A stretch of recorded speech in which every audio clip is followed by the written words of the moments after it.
Jake's met somebody from Wizards. What's that, buddy? Jake's met somebody from Wizards at PAX who told him they aren't touching Greyhawk because it was contentious.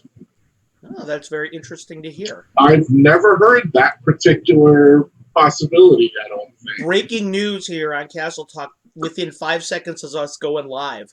Hey, everybody out there at Twitch, I'm Carlos AS Lising. Welcome to a very special episode of caslHawk, which I've titled Talking About My Generation. Over here on my left is a very old friend, and over here on my right is a very new friend. This is Dave Ryak over here on my left, and over here on my right this is my new friend Cad. Cad is very interested in learning how to play Dungeons and Dragons. So Dave and I thought that it would be a great idea to generate some new characters, and we're going to teach him the ropes a little bit live. This is going to be really impromptu. I'm probably going to say a lot of rather off-the-cuff stuff, so don't be surprised. I'm going to pretend none of you guys are out there on Twitch at all tonight, and we're just going to have a lot of fun with this. To begin with, Cad, the whole idea behind this character generation is as follows. We're generating 3 characters tonight for each one of you, and we're going to use a trick that we call the funnel to do that, okay? What it basically is this. You create 3 characters at the beginning of the game, and you run through a dungeon. When you do that, one of them will probably be left standing. If there's more than one of them left standing, then you get to choose which one of them will be your main character. But it's kind of like an attrition thing where you whittle down from... you end up cutting the chaff away. So, or you find out what characters you like and what you don't. So it's a great way for you to get a more well-rounded experience in the game without really, I played a thief the first time I ever played, and I hated it, and it kind of turned me off to the game. So this will give you a chance to play a lot of different range of stuff.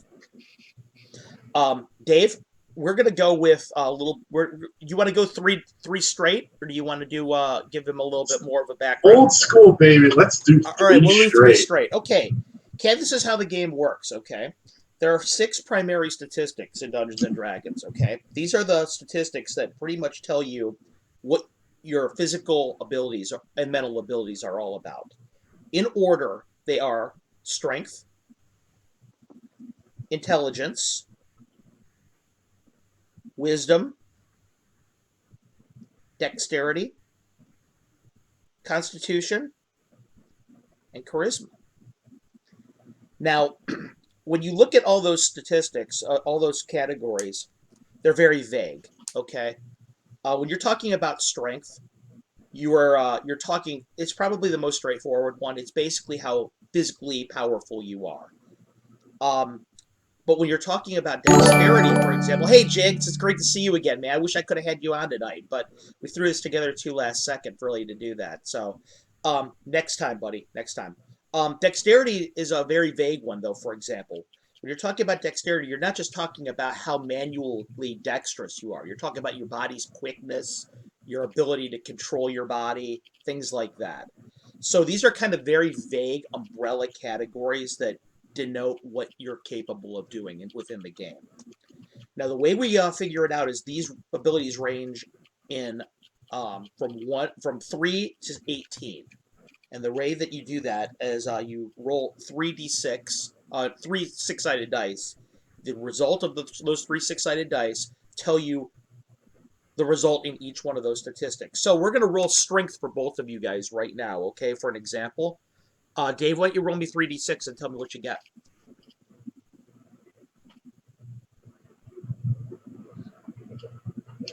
11. 11. Okay. Now, that may sound like it's very mediocre, but if you look at a bell curve on it, you're looking at about 9.5 is your average. So that's actually a little bit above average. Cad, why don't you roll me 3 6-siders and tell me what your result is for your strength? 9, 12.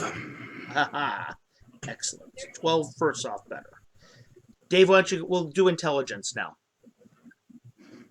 This is for your first character. 14. 14. Cad? 8. 8. Wisdom, David. 10. Cad, why don't you go ahead with yours? 11. Ooh, 11. Okay. Dave, dexterity? 15. I see where we're going with this character already. Okay, 15. Cad, go ahead with yours. Hey, Lord Gasamba, thanks for raiding us. We really appreciate it, buddy. That's a 10 on dexterity. Okay, awesome. For you, David, Constitution? 15. Yeah, not bad. As for you, Cad? Oh, that's a 5. Ooh, brutal. Yeah. For you, Dave? Starting off with leprosy sucks. 10. And for you, Cad? 11. Thank you, 11. Okay, so these are the physical traits that you have for your first character. Dave has a pretty well-rounded character with no obvious super weaknesses right now, whereas you, Cad, have rolled a pretty low character, okay? Hey, thanks, Lord Summer. We really appreciate your subscription. I think you're actually our first subscriber. So right now what I'm looking at is that this is basically what you're capable of doing. Cad, to go down your list. You're better than average strength. You're less than average in intelligence. Your wisdom is a little bit better than average. Dexterity is a little bit better than average, but your constitution is very weak, okay? Now, and your charisma is a little bit better than average. What you tend to do after you get a character that you roll up like this is you kind of look at these statistics and you think to yourself about how they might have been formed.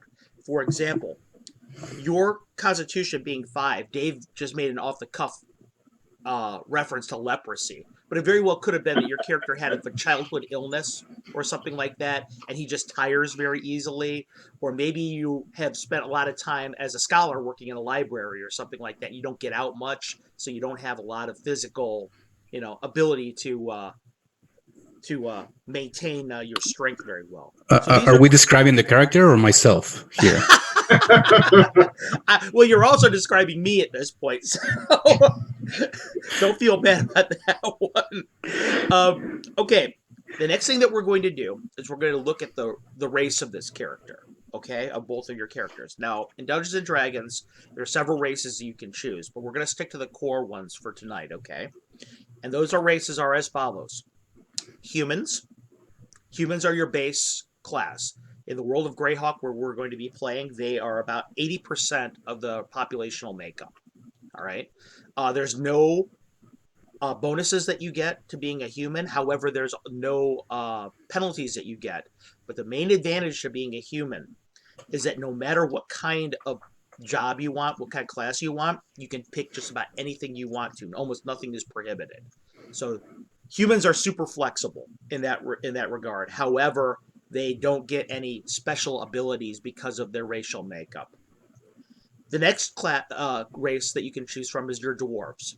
Now, dwarves live underground. They're pretty much as you would imagine from like your Lord of the Rings or your Hobbit, if you want to look at things from a Tolkien perspective. Dwarves have a lot of different advantages. Dwarves, when you're underground, they can tell the grade and slope of areas. They can see heat signatures in the dark, which is a huge, huge advantage in Dungeons & Dragons, especially when you're exploring some far-off, remote kind of dungeon like that. You're underground, you lose your light source. What's that ability called now? That's called infravision. It's called infravision. Oh, I thought it was dark vision. Oh yeah, you'll hear that called something that sometimes, but we're gonna pretend that doesn't exist for right now. I could have given him ultravision too if you wanted to go there, but the other abilities for the dwarf is you will get a constitution bonus if you choose to be a dwarf, which is huge. Okay, in your case, you would get a +1 to do that. However, dwarves are powerfully non-magical creatures. They do not spellcast, generally speaking. And as a result, even though you get resistance to magic, you don't really get that ability to cast it so much. So you're going to be weaker as far as a spellcaster goes. Now that's dwarves. Now there's elves. Now, elves in Dungeons and Dragons have a lot of things going for them. They have that same ability to see infravision. They are extremely sharp sensed when you're going by secret doors and things like that. They have the ability to perceive them just right offhand. You'll roll for it, obviously, but they have an improved ability to do that. They move very quickly and silently. And they're generally speaking, they're very dexterous and intelligent. However, they are not very hardy. You would have a penalty to your already poor constitution. Elves also, however, they get special bonuses when they use swords and bows because it's so ingrained in their culture. They get 2 hit bonuses for that. So they that's your elves. I'm going to talk about the next 2 races in conjunction with one another because they're very similar, and they're gnomes and they're halflings. Gnomes and halflings are small folk. They're much like the Hobbit in Lord of the Rings. However, they in Dungeons and Dragons terms, they have infravision. They're kind of like a hybrid of the elf and the dwarf, in which they have some abilities to perceive things underground. They can move quietly. They're excellent thieves. They have a lot of bonuses to if you choose to be your profession to be a thief. They're not very hardy, but they're very quick, and they're very nimble around objects that have technology involved with them. And finally, the last one would be your half orc. Okay, your half orc orcs in as you may have or may not have seen in Lord of the Rings. They're kind of a humanoid, evil-blooded race. They're brutes, and usually they are the product of unhappy unions between humans and orcs. There's a racial bias against them in just about every culture there is out there. But if you want a hardy and strong character, that's your guy. The difference is that they take a penalty to their charisma because they're usually from primitive cultures and they're usually hated racially.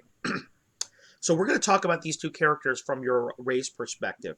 Dave, we'll start with you over here. Your character, with your lowest stat being wisdom, there's no race that takes a penalty to wisdom. No, I take that back. Halflings do. I take that back. And you don't really... I see you have a high constitution, so if you could play into that if you wanted to be a dwarf, it's up to you. What do you want to do with this guy?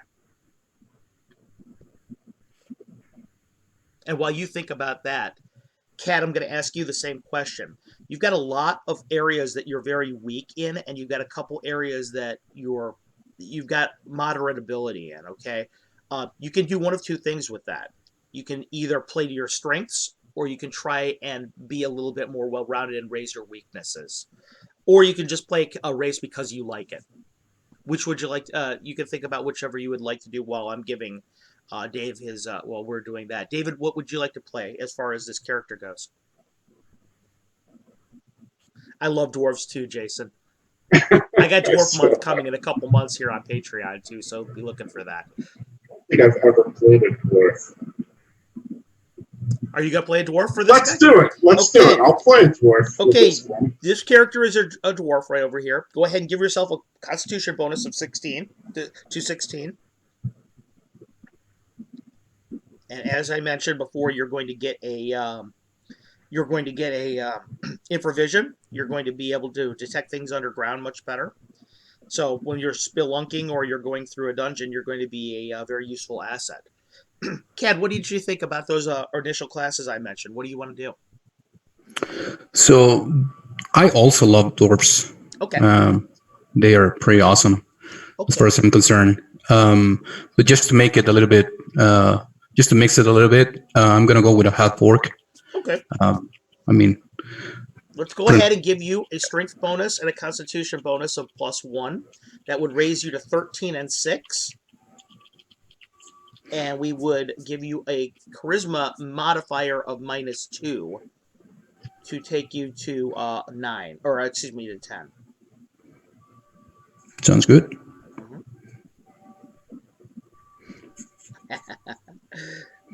The fans out there are loving your Loving you guys' choices. I'm pleased to see that there's a few people watching tonight. Okay, we got a half orc out there.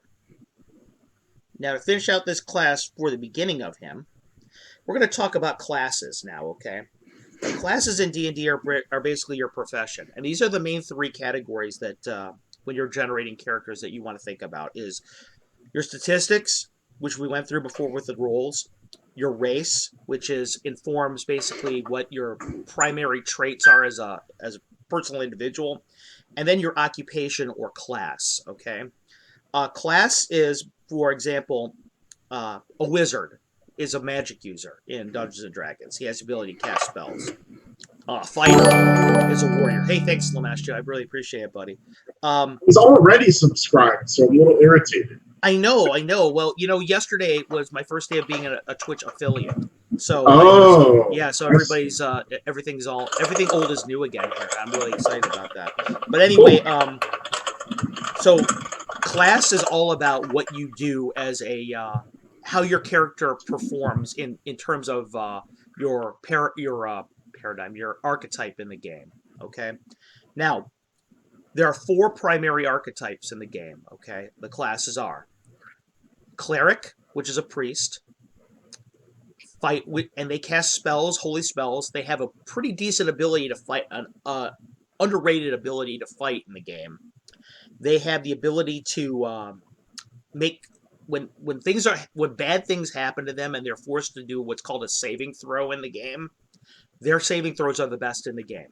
Okay, so for example, if you're the subject of a magic spell, or a trap goes off at you, or something equally horrible happens to your character, and I say, hey, you have to make a saving throw, clerics have the best in the game. Their spells are very flexible. They tend to be defensive or information gathering in nature, but the biggest thing that clerics are prized for, they are healers. That is huge in D&D. Now, there's a lot of people who don't like to play clerics. There's I think there's an unfair stigma about them because they're not the frontline asset. They're not the magic user who bends reality. But I can guarantee you that a group without a cleric is a dead group quickly in Dungeons and Dragons. So that's the first one. It's a cleric. Now, the second archetype group is the fighter. The fighter is your frontline warrior. He's gritty. He's grim.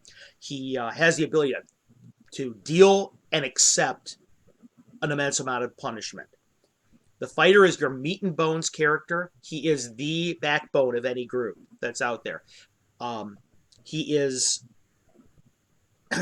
good in that he has the best ability to hit in the game, generally speaking, because you have access to the best armor. You'll be the hardest to hit in the game. But he's not very flexible in terms of being able to cast spells or things like that. Doesn't have any strange and unique abilities that you have to worry about. For new players, playing a fighter is a good idea sometimes because they are so straightforward.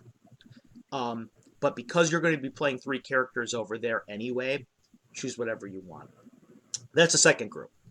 The third group is the magic user. Now, the magic user is your prototypical wizard. He's Gandalf. He's Merlin. He's Harry Potter. All these characters out there that can cast spells. They're a good example of what the magic user does. Now, the magic user is an all or nothing character more often than not. He has very little health. He has very poor ability to avoid being hit. However, he has spells. And as he gets more and more powerful, he quickly outstrips his fellows in being one of the more powerful characters in the game. The challenge with the magic user is getting them to live that long. Because if you don't play a magic user smartly, you're a dead man. I play a lot of magic users myself. It's a challenge sometimes, and at the beginning of a game, sometimes it's a little bit boring for you because you find yourself in the back of the group just kind of hanging out. But you have to play the long game with the magic user a little bit and remember that you're going to be a powerhouse player in the future.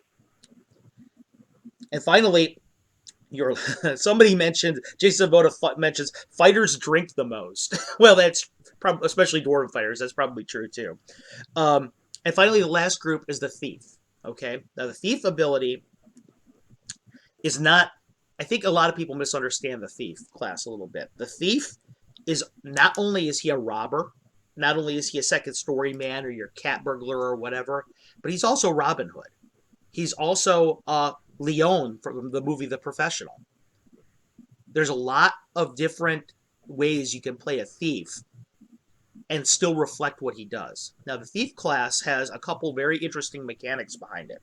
He doesn't fight the best. He's okay. He doesn't make saving throws the best. He's okay. But what he does is he has special abilities that no other class has. Pickpockets, hide in shadows, move silently, and the two that are most important for an adventuring group: find and remove traps and open locks. When you are in a dungeon, it is trapped to the ceiling. There is all kinds of bad stuff in there. The thief class, if you don't have it, you're screwed, because you're going to go in there and you're going to just walk through traps left, right, and center. And when you do make it through there and you find that big treasure chest at the end, who's opening it? You can break it, sure, but maybe you'll set off a trap. Thieves are good like that. However, with that ability comes a lot of risk. The thief class has to be, if you fail to open that trap, it's going to spring on you. So there's a lot of dead thieves littering dungeons at first level. However, if you succeed, if you're very successful as a thief, you have abilities that no other class can replicate. Now, there's also one other ability the thief has, the backstab ability. If you're a smart player and you can move yourself in combat properly, you conduct yourself, there's actually a damage multiplier that thieves get when they backstab characters. For example, if you have a fighter and you hit a guy with your sword, you might do 1 to 8 hit points of damage. Now, if you have a short sword that does 1 to 6 hit points of damage and you backstab somebody, however, all of a sudden that becomes 2 to 12. You're doing more damage than even the fighter did.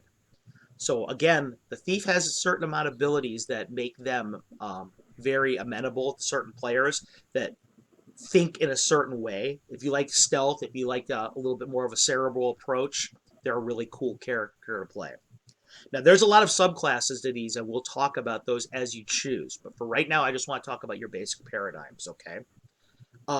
Dave, what do you want to do with your dwarf over here? You got a pretty low strength, but you still qualify for fighter. You got a pretty high constitution, pretty good dexterity. So there's a couple of different ways you could go with this character. Decent intelligence. What do you want to think about for your 4 primary characters? Fighter, thief, cleric, magic user. I'm thinking thief. Okay, thief it is. We'll get back to you on subclass for that in just a moment. Okay, with all that said, Cad, we're looking at your character right over here, okay? Normally I would recommend that he would be a fighter, because he... Yeah, me too. What the hell, Dave? However, his constitution is so low that he doesn't qualify for the fighter class. Oh. So we're going to have to do something a little unusual with this guy. He can qualify, as far as I look down, for exactly 1 class. Because if you don't have certain physical traits, for example, if you don't have a high intelligence, there's no way you can be a wizard in this game. It just doesn't work. Your traits are such that you qualify for exactly 1 class, which is the cleric class for this guy. Which is not necessarily a bad thing at all. You're going to need one, absolutely. So, in this particular case, this decision is kind of made for you. This guy's a cleric. He's the only thing you can qualify for. So we're going to call him a cleric right away. Now, we mentioned that there are certain subclasses to these main 4 big archetype class characters. In the case of the thief that Dave picked, and I just want to talk about the ones that are available for you guys, okay? In the thief class, there is a subclass to it called the assassin, okay? Now, the assassin has the ability, in addition to doing what the thief does, he has the ability to make assassination attempts on characters. Now, the pro to that is you can kill a character instantly with assassination. The conduit is you have to set it up. It can't be like in the middle of combat you're facing the big bad guy and he's been watching you this whole time. Hey, I want to assassinate him. You can't do it like that. You have to actually have a plan. It has to be a planned assassination. So that's one thing.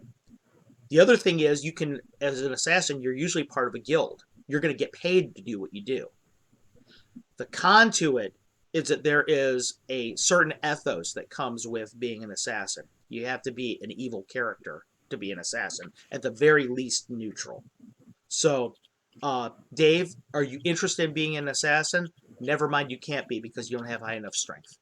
Okay, so you're a thief. As for you, Cad, there is a subclass to the cleric called the druid. Whereas the cleric serves a god as a priest does, okay, and calls down the holy might of that god to smite people in their name. The druid is a nature priest. He wields the ability of nature and draws upon the earth and the elements in order to cast their own magic spells. They're a super duper cool class. Unfortunately, half-orcs can't be druids. I just wanted to mention it since the cleric class is here and we're talking about subclasses. Damn it. So right now what we've got is we've got a dwarven thief and a half-orc cleric. That's actually a pretty good spine of a group right over there already. Okay, so I'm not hating what you guys are doing. Now that we've got the very first characters done, let's do the second ones. Okay, we've got the basic backbone of these characters set up, and we'll begin to illuminate these ones as we go going forward. Now we'll do the second character. Okay, Dave, why don't you go ahead and roll for your strength? Hey, Cad, you may do the same. 3d6. Yeah, 13. 13? Okay. And Cad, what do you have, buddy?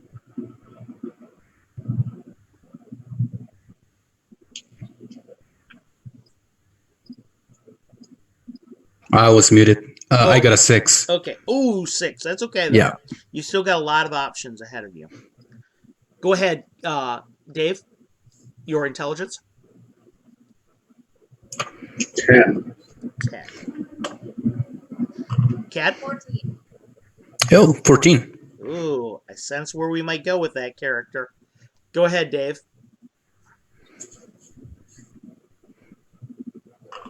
11. 11. Cad? Wisdom, 13. You know where we're going to go with this, don't you? Dave, I can tell you already what I want to do with this guy. I'm going to open this option up to him. Go ahead, Dave. 11. 11. Okay. Go ahead, Cad. Dex, 10. Okay. For you, Dave? 16. Ooh, that's the same as last time. Well, last time it was 15 plus 1. Though. Yeah, oh yeah, you're right. 15 plus 1. I just have 16 written here. Go ahead, Cad. 13. 13 again. Awesome. I see you have a. I see that you have a rolling assistant over there too. That's always extremely useful. Dave, hey, rolling assistant. Dave, what do you got? 12. 12. Okay. And as for you, Cad? 12. 12 too. Awesome. Now let's talk about races. Dave, depending on how you wanted to race this character out, there are a couple options of subclasses that are open for you. I'm sure you're familiar with it, so I don't want to dwell on that too much, but go ahead. No, I am not, dude. Call it out. I'm actually drawing. I'm looking at this guy right over here, and I'm seeing. Oh no, never mind. Dexterity's not high enough. I take that back. I take that back. I was thinking right away half orc assassin, but the strength of the dexterity isn't high enough. This guy might not make a bad fighter.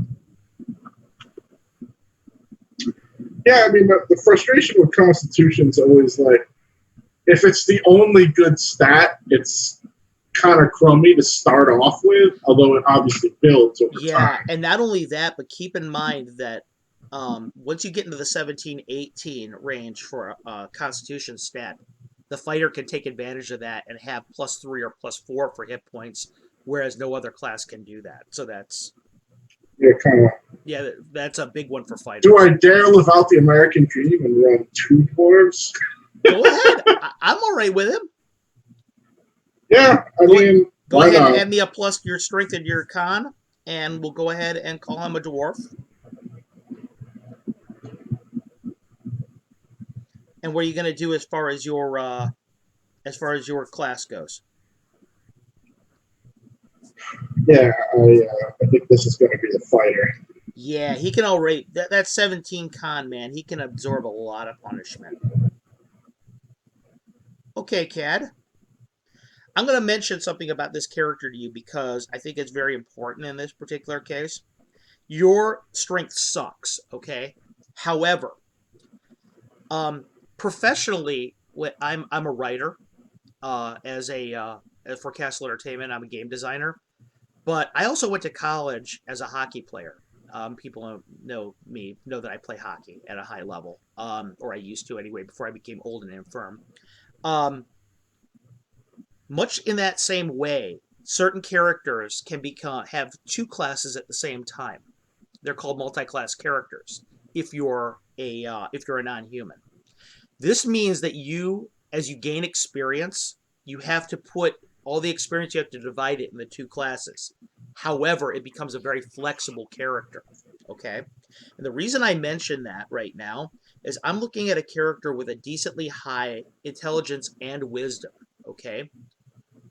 That means that a magic user cleric character, a wizard/cleric character, is very much a possibility for a guy like this. However, you could also just go straight class with them and choose magic user or cleric, or something totally different based on what you want to do. For example, if you wanted to be a halfling, I would give you a +1 bonus in your dexterity and a -1 in your strength, and you would be, you could become a thief, or you could become whatever the heck you wanted to be as far as that goes. The one thing I would caution you about, and the pros and cons to having 2 classes at once, you progress more slowly than other people. Okay, you're going to stay for Dave's thief character is going to go up levels really fast, whereas because you're splitting experience between the 2, you're going to go up much slower. However, you're going to be way more flexible than he is, and you're going to have a lot more access to abilities than he will. Your spells, in particular, you may start off with as many as, looking at this character, 3 or 4 spells in the game, whereas he would have none. So, what archetype do you think appeals to you in this particular? Or let's talk about race first. What race appeals to you with this character? So, I'm not sure. Okay. I was thinking just going with a human one. Okay. To keep it simple. Yep. Okay. Human's awesome with us, and also it really supports the racial makeup of the world of Greyhawk. You're seeing about 80% humans anyway, so it seems a little bit weird that you would have a whole group of people that are not humans. So that's right. That's a good choice. Okay, so you're not getting a bonus to anything. Are you going to go with what are the 4 primary classes would you like to go with? So I'll go with a wizard. Okay, you want to just play straight up magic user. I think so. Okay, yeah, because for an inexperienced guy like me, I think it's going to be easier to just keep it straight with a single class. Perfect. I would tend to agree. I just am remiss if I don't mention that possibility to you, because in the future you're going to be reading D&D mechanics or books and something. You're going to be like, how does this guy have 2 classes? And it won't make any sense. So I want to make sure that I hit all the different contingencies as we go forward. Okay, so we have right now a dwarf thief, a dwarf fighter, a half-orc cleric, and a human magic user. If we stopped right here, you would have all 4 of the basic classes covered. Your party has a fighting chance in a dungeon right now. So whatever you pick on these third ones, remember that you can have as much fun with it as you want. These 4 characters cover all your basic bases, okay? So let's go ahead and we'll start with Dave. We'll go ahead and roll your primary statistics. 17. Oh, look at that. Holy cow. What you got, Cad? 13 for strength. Hey, Jigs, I see you're out there. You mentioned emoticons. I became a affiliate yesterday, and because of that, now I can actually make different emoticons for this. So you'll be seeing different emoticons coming in the future. Go ahead, Dave. 10. 10. Go ahead, Cad. 15. Now these characters are already looking much better than the first. Go ahead, Dave. I don't want to curse you. Go ahead. 9. 9 for your wisdom. Okay. It's shaping up to be just like I always wanted to be when I was a kid. Shit for brains born to kill. Okay. Go ahead, Cad. What do you got? I got 11. Okay. These guys are already much more well-rounded than the other ones. Go ahead for your dexterity, Dave. 11. Okay. Cad? 12. Constitution, Dave. 15. What the hell? You have some hard-charging warriors here. This guy should be the fighter. I'm sorry. Go ahead. What do you got, Cad? 16. Wow. Okay, this Nice. is really good. Go ahead, Dave. 13. 13 for charisma. Oh boy. 17 charisma. It's on, Dave. It's on. He qualified. That's one of my favorite stats in first edition, baby. He qualified, Dave. Nice. Do it. He almost has. He almost has to. You realize he almost has to. But okay, Dave, we're gonna talk about your racial makeup for your character. I don't really have a choice here. It's gonna have to be dwarf. And I mean, normally, Come on, Dave. I never played a dwarf in my entire life, and normally I would never do this. But I mean, obviously, right? Like they're like triplets or something. Yeah, I actually. mean, when you get roles like this, it just seems like natural. I have no plans for these guys. I don't know, but that's the fun of doing this process. Right, absolutely. You qualify as a dwarf. You could multi-class him fighter thief if you wanted to, or you could just stay straight fighter. My recommendation is staying straight fighter with him. Yeah, I think I'm just going to be a dwarf fighter. Okay, because you have an 18 now for your fighter, I need you to roll percentage dice. Cad, strength is a weird statistic in that it has the ability that when you have an 18 in it and you're a fighter, you can roll for what's called exceptional strength. Okay, you can actually go beyond 18, and that is expressed in a percentage dice roll after that. The higher it is, the nastier you are. Go ahead. 81. Oh, 1881? Holy crap.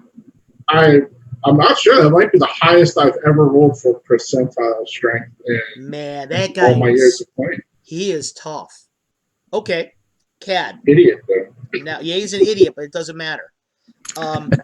Cad, you have qualified for your statistics for a very rare subclass. There is a class of character called the Paladin. Okay, it is the most difficult class to qualify for because you have to have a 17 or an 18 index in charisma to do so. Okay. Now here's the good thing: the Paladin is a subclass of the fighter. All right. What it has the ability to do is it is like a divine holy warrior. All right. You get bonuses to your saving throws right off the bat. You get bonuses to your ability to.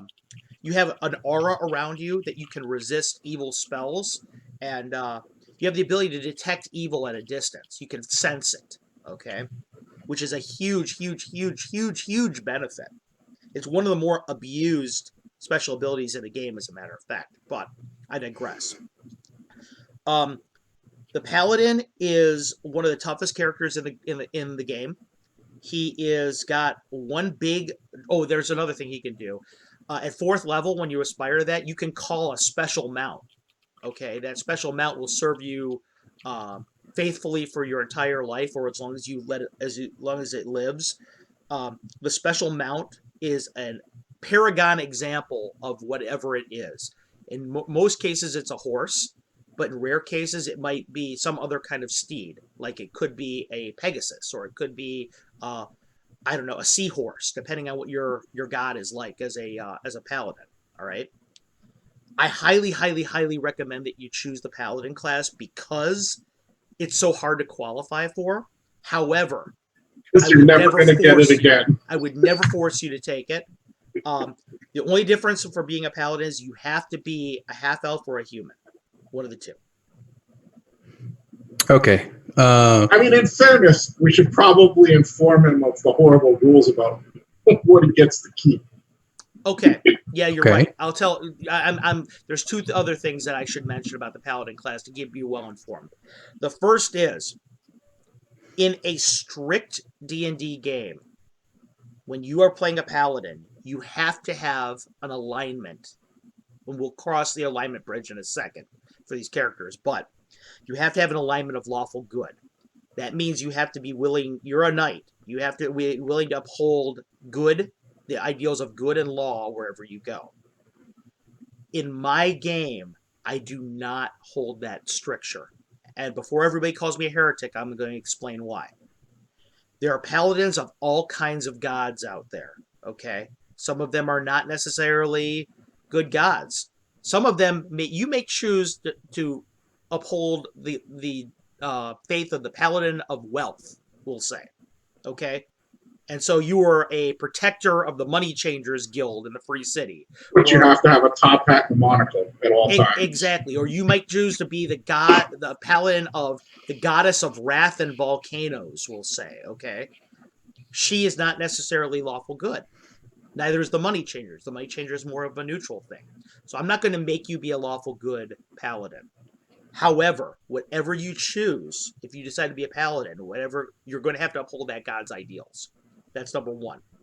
The other stricture that Dave was referring to is that there is a stricture about paladins on what kind of wealth you can have with you at any given time. There's only a certain amount of magic items. There's only a certain amount of wealth that you can carry with you. You have to tithe a lot of what you make back to the church, whatever faith that you happen to support. So your ability to retain magic items is not going to be great. However, your first level, you're probably not going to see a magic item for probably about at least 3 months of gameplay. So there's that too. So, Dave, is that about accurate what you were getting at? Okay.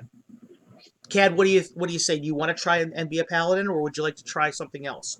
No, let's go with it. Let's go with it. You want to be human or half elf? Half elf. Half elf. What a dirty hippie. The half elf character, and we mentioned what elves can do. The half elf can do a lot of what the elf can do, except just at a little bit lesser of an ability. For example, elves have a great resistance to having spells cast at them like sleep and charm, if they're 90% resistant to it. Half elves have that same ability, but only at 30%.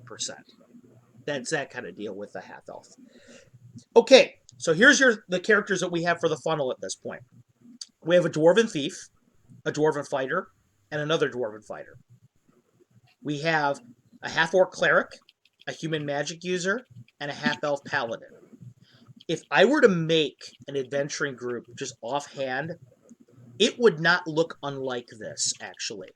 You have a lot of frontline assets that can keep the flies off of your backline guys.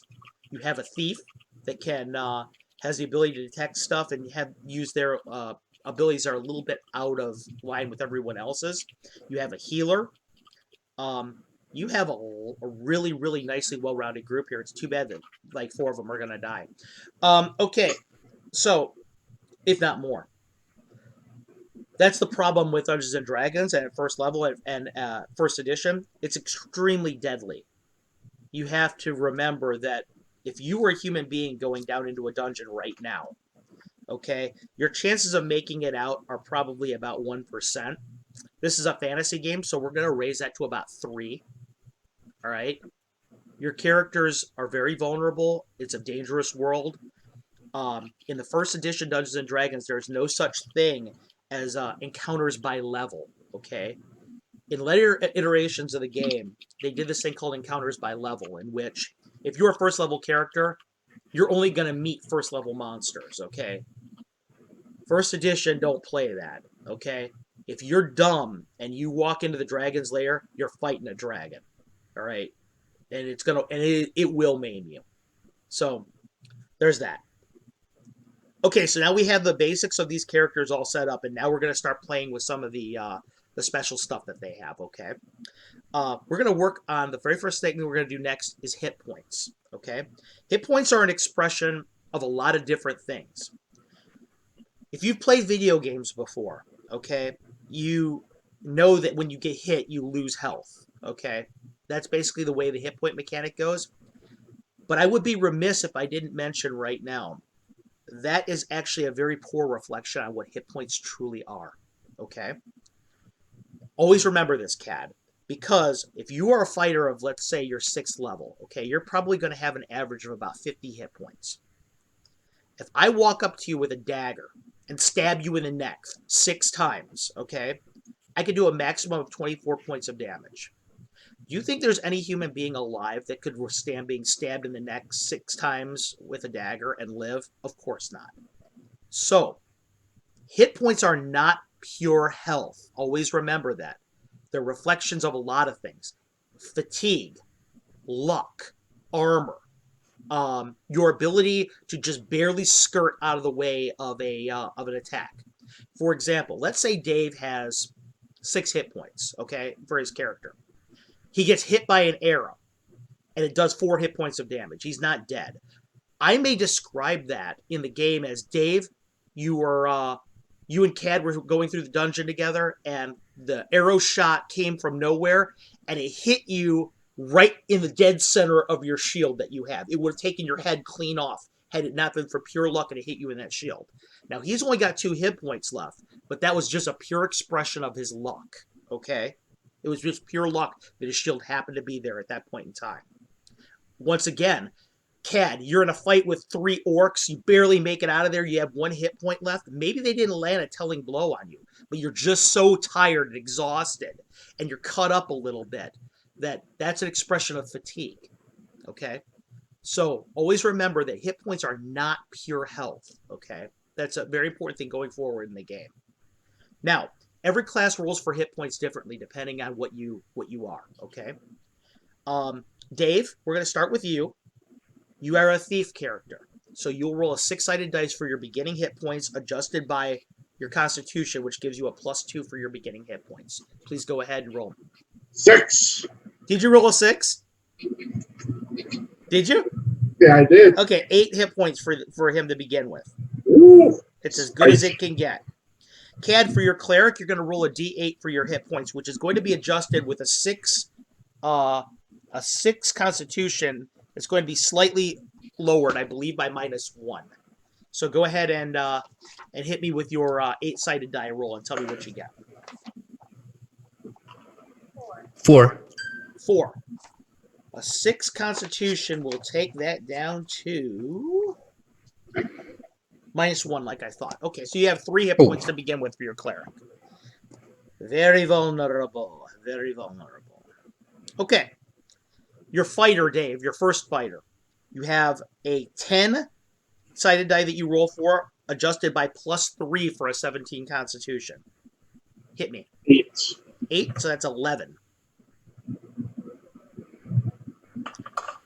This guy is a tank. Okay. The magic user. As I mentioned, magic users are pretty frail. You have a 4-sided dice. Go ahead and roll me what you got for your magic user.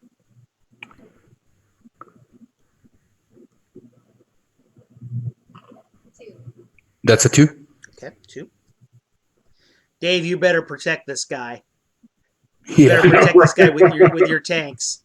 Okay, your third warrior, Dave, your fighter, is a 10-sided plus adjusted by +2. Go ahead. 1. 1? Are you serious? Okay. 3 hit points. He has an 18 strength and 3 hit points. Wah, wah. Oh man, what a bummer. Okay, your half elf also has a 10-sided hit dice to roll for hit points. Cad, go ahead. Okay. Let's see if the random number generator gods are with me. 5. That was +2 for your high constitution, so you have 7 there. That's cool. Okay, now the mean amount of damage for a hit in Dungeons and Dragons at first level is 2.5 hit points of damage. Okay, so that means that every single one of these characters, for the exception of the magic user, could probably take 1 shot at least. Okay, that's mean, by the way, though. That's not, by no means is that maximum or minimum. So just keep in mind that what you've rolled right over here are not necessarily deal breakers. Okay, so this is the heart of the character. What we have right over here. What you've got over here is these main statistics: the hit points, your race, your class, your physical statistics. That's your heart. Okay, that tells you who you are. These characters are pretty well rounded. They're pretty good. And now we're going to roll for what's called starting wealth. Okay.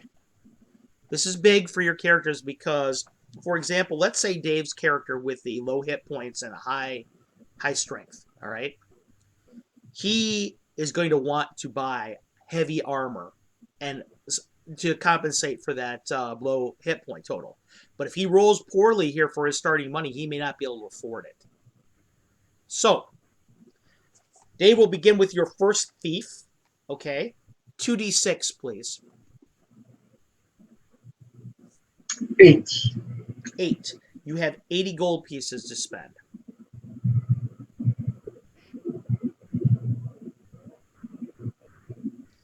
Cad, for your cleric, please roll 3d6. 3d6. Okay. Hey, they rake that money in at the temple. 15. Woo, 150. Richie rich, especially for a half-orc. Okay, let's go for your fighter next, Dave. You have 5d4. I think we all know how we got that. 5d4 for your fighter. 12. 120.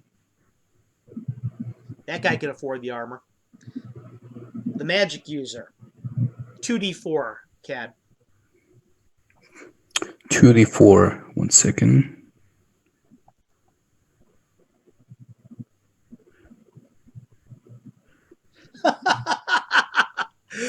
Dave, That's a one of our 4. fans, my good buddy Greyhawk Mike, was Mike Bridges, who writes the Greyhawkery blog.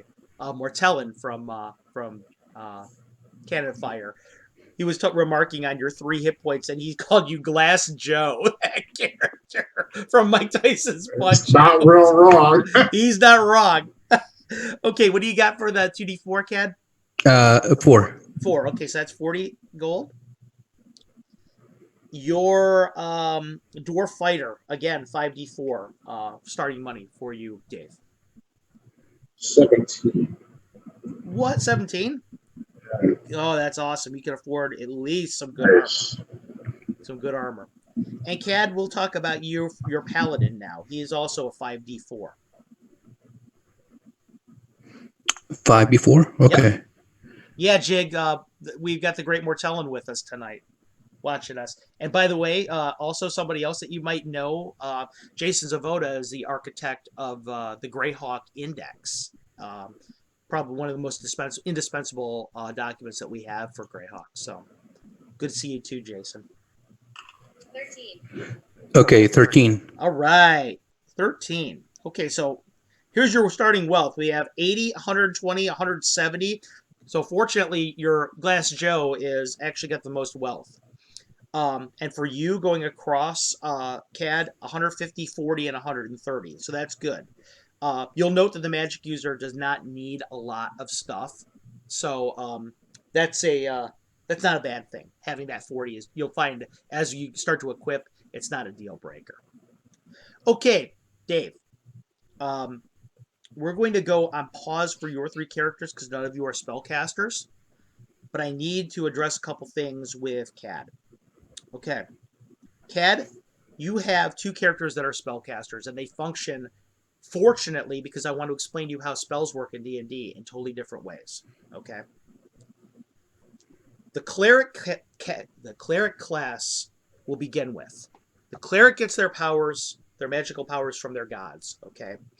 Depending on what god you decide you want to choose, you can you petition them first thing in the morning or whenever you wake up, and you ask for a spell.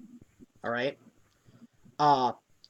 That spell can be anything on the list of spells for first level that your god will allow you to have. For example, let's say you have a fire god, okay, that you choose. They may not allow you to have resist fire. That may be a prohibited spell from them. But resist cold would certainly be an option for them. But there is a list in the player in Unearthed Arcana, because we use Unearthed Arcana for me. I know, I'm a Philistine. You can go. You can choose anything in the spell list for your spells, and you will be, as long as you're devout, you will be granted that spell.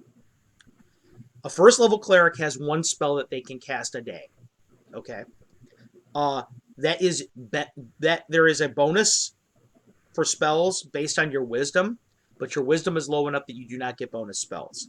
So you're going to be able to cast one spell a day for all your wisdom. Okay. One first. Now, the magic user works way, way different than that. Okay? The magic user is studies under a master of some sort. Okay? Your master is assumed to have, when you have graduated from being their apprentice, they have given you a gift of a spell book. That spell book has multiple different spells in it you can choose from. It will not be every spell on the list. Okay, so depending on what spells you know and you don't know, those will determine what you can cast every day. Much like a cleric, you can cast one a day at first level. Okay. Now, the amount of spells you can know and what you and your chance to know them is all determined by your intelligence. Now, you have 14 intelligence, okay, for your magic user. That magic user has, I believe, a 65% chance to know any spell that we should choose. No, I'm mistaken. 55. You will know a minimum of six spells and a maximum of 9 from a list. Okay, so we're going to make your spell book right now. All right. These are the spells that your master has taught you, has not taught you, whatever. Okay. Now, without the rule book in front of you, we're going to do this like this. I'm going to tell you what your master would have offered you and what they would not have. You're going to do one of two things. You're going to say, yes, I want to try and learn that spell, or no, I do not want to try and learn that spell. If you want to try it, we will roll, and if you get under a 55 on your percentage dice, you have successfully learned that spell. If you fail to learn the spell, we move on. All right? Okay. Okay. The first spell that we're going to teach you is Sleep. All right? It's probably the most powerful first level spell for a magic user that there is. Would you like to, what that does is at a range, you can put a certain number of opponents to sleep. It's an area of effect spell. It does not discriminate against allies or enemies. For example, if Dave's fighter is in the front line and he's surrounded by 6 orcs and you cast Sleep, Dave is going to be subjected to that as well. So, okay. So would you like to try and learn Sleep or not? And we're talking about the wizard, magic user. Yep. The magic user. Sure. Let's learn it. Roll percentage dice. And if you get under... thanks, buddy. Thanks, Jason. That's really kind of you to say, bud. I actually don't know how to roll a percentage dice. You roll 2 10-sided dice, and you declare one of them to be high and one of them to be low. Okay? And that will give you a number in ranging from 0-1 to 0-0, and 0-0 is considered to be 100. Okay? So you want to roll a 55 or lower after you declare one of those dice to be high and one of them to be low. Okay. So I have 2 dice. 2 10s? Mm-hmm. Okay, first one is going to be high. Second one is going to be low. Okay. Let's see. So the first one is a 7, and the second one is a 5. Okay, that means that you rolled 75. Sleep, you do not know. Gotcha. Okay. We'll move along. The second spell you're going to learn, by the way, I'm going to give you these spells in the order that I would personally choose them, were it me making a magic user character, just because I want you to have the opportunity to have some cool stuff, and I don't want you to choose stuff that I think will be useless to you. Let's go with the second spell as being Charm Person. Charm Person, what it does is it will make somebody believe that they're your best friend. Okay. Okay. Charm Person is very, very underrated because it has a very long-lasting range to it. As long as you don't tell somebody that's something to do something that their best friend would never ask them. Like, for example, I cast Charm Person on Dave. Now Dave thinks he's my best friend. Okay. Now I might tell Dave, "Hey Dave, could you let us into the secret room in the bar in the back? Me and my buddies just want to check it out." That's something Dave would do. He's my best friend. Yeah, just don't tell the boss, okay? But if I say, "Hey Dave, slit your throat with that dagger, please," Dave's gonna be like, "Go screw yourself," and he'll get a chance to resist. He'll get a chance to resist the spell. Mm-hmm. Okay, so let's do Charm Person right now. Yeah, let's do it. Okay, you want to do that? Yep. Okay, roll your percentage. 44. You know Charm Person. Sweet. Now you will notice that the spell is called Charm Person.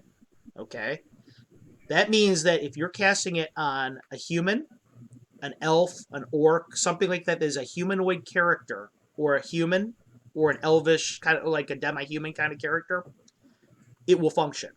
If you were to cast it on a dragon is not a person. It will Right. Okay. So I can cast it on any of the other races. You could very easily cast it on any of the other races, yes. Gotcha. And fortunately, in a first level campaign, that is primarily what you're going to face anyway. So, let's do the next one. The next spell is Find Familiar. Find Familiar is an interesting spell. Okay, what it does is it calls a special familiar to you, which is like it could be a bat, a cat, a rat, an owl, all kinds of different things. It is a trusted confidant. You can communicate with it. It can act as a spy for you. It can give you advice. It will give you extra hit points, most importantly. You share hit points together. For example, let's say you get a bat, okay, and it has 2 hit points. We're going to add that to your total, all right? But because bats have certain senses, like a bat has echolocation, you're going to actually be able to have a certain kind of echolocation yourself, okay? Depending on, we will randomly roll what kind of familiar you get if you choose Find Familiar and you get it. These are all great things about Find Familiar, and there's another great thing about Find Familiar. If you roll a 15 when we check on the Find Familiar chart, you get what's called a Special Familiar. A Special Familiar can be something very powerful. I have a character that has, let's say you're an evil magic user, okay? And you rolled and you got a Quasit Familiar as your evil one, as your familiar. A Quasit has 4 levels worth of hit points, okay? Your hit points could very easily go from 2 to like 20, okay, at first level, because you share hit points. It makes you very, very powerful if you have a special familiar. This is all the good news about familiars, okay? There's one really piece of bad news about familiars. If something bad happens to that familiar, you're toast, okay? Because no matter how many hit points the familiar has, if it dies, you lose twice as many, okay? Okay. So if you had, let's say you have a familiar with 3 hit points and it dies, you take 6 hit points of damage, you're done. Okay, you're dead. Mm-hmm. If you had a special familiar and you had that 20 hit point familiar, you're taking 40 hit points when it dies. Big, big, big problem. Even if you're like a 6th level magic user, you're probably snuffed. Okay, so that's a big deal. Familiars are in my particular case, I wrote for my Patreon an entire article about familiars, about why I think that they are the most important thing a magic user can have. But at the same by the same token, there are a lot of drawbacks to having familiars too. Okay, Mhm. so I wouldn't be doing you due diligence unless I told you what the drawbacks were. Sure. Would You you like to try mentioned and learn it? actually one question first. It may course. not be related, but it popped into my mind when you mentioned it. That humans don't have infravision, do Do they? not. And but there are familiars with that can make up for that. Yes, there are. For example, your owl. Right. He sees low light vision. He'll be able to do that. Your bat will be able to do that. A snake familiar will be able to do that to some degree just through scent. Mhm. Okay, they're scent pits, for example. Familiars usually, even basic familiars, usually will improve your senses to some degree. Now, you are the only human in this group, it occurs to me. Okay, everybody else Right. has infravision. They're all going to be able to walk through the dark pretty well. You're going to have a torch or a lantern or something. Torches and lanterns are heat sources and will spoil their infravision. Keep that in Yeah. mind. So, would you like to try and learn Fight Familiar or not? Yeah, let's do it. Let's go 55 or lower, buddy.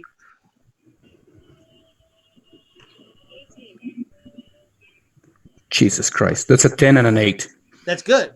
That's exactly what you wanted. Okay, so you got that's an 18. Oh, Oh. no, you got it wouldn't matter. 10. Yeah, that's a 0. 0. That's a 0. So you rolled That's a 0. Okay. Yeah, you got it. Find Familiar is on your spell list. Oh, I was scared for a second. I think it was an 108. No. That's 08. That's awesome, man. You got Find Familiar, and we will discuss at the end of this what kind of familiar you have if you want to start off the game with him. Okay, we're going to go down the next on the list of things that Carlos would choose. Some of my favorite spells. Okay, Protection from Evil. Protection from Evil is a spell that will create an aura about you that will make you more difficult to hit by evil targets. It will. It also prevents things like possession and charms against you. For example, let's say an enemy magic user says, "I got Charm Person at first level too, bitch. I'm going to cast it at CAD." Oh, wrong. I've got Protection from Evil up. You didn't do jack damn it to me. So that's a good thing about Protection from Evil. Most people think of it just in terms of what it can do defensively for your armor class. It is a good boost to it, but it's also the other effects that it has that make it really, really useful. But also Protection from Evil only works against evil creatures.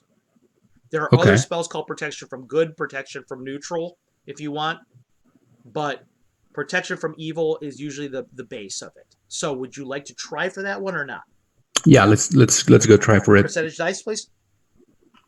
15. Oh, 78. You do not know Did it. Protection No. from Evil. Okay, the next one we're going to go with. We're going to go with Unseen Servant. Okay?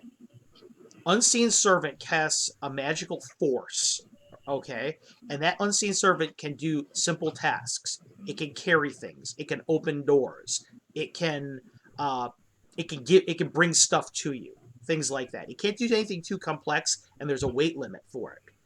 But Unseen Servant is really a good idea for, let's say your thief dies, okay? There's a door ahead of you, and it's not locked, all right? Hey, everybody stand back about 100 feet. I cast Unseen Servant. I have my Unseen Servant open the door. Well, why? It's trapped. Well, your Unseen Servant doesn't take any damage. It's an Unseen Servant. That's a good use for Unseen Servant. Unseen Servant. Unseen Servant, I want you to carry these 4 logs down the hallway. Dwarven fighter looks at you. What the hell was that about? Oh, you're about to see. Unseen Servant walks down the hallway, trips 3 pit traps along the way because there's weight it's carrying. Didn't need that thief after all, did you?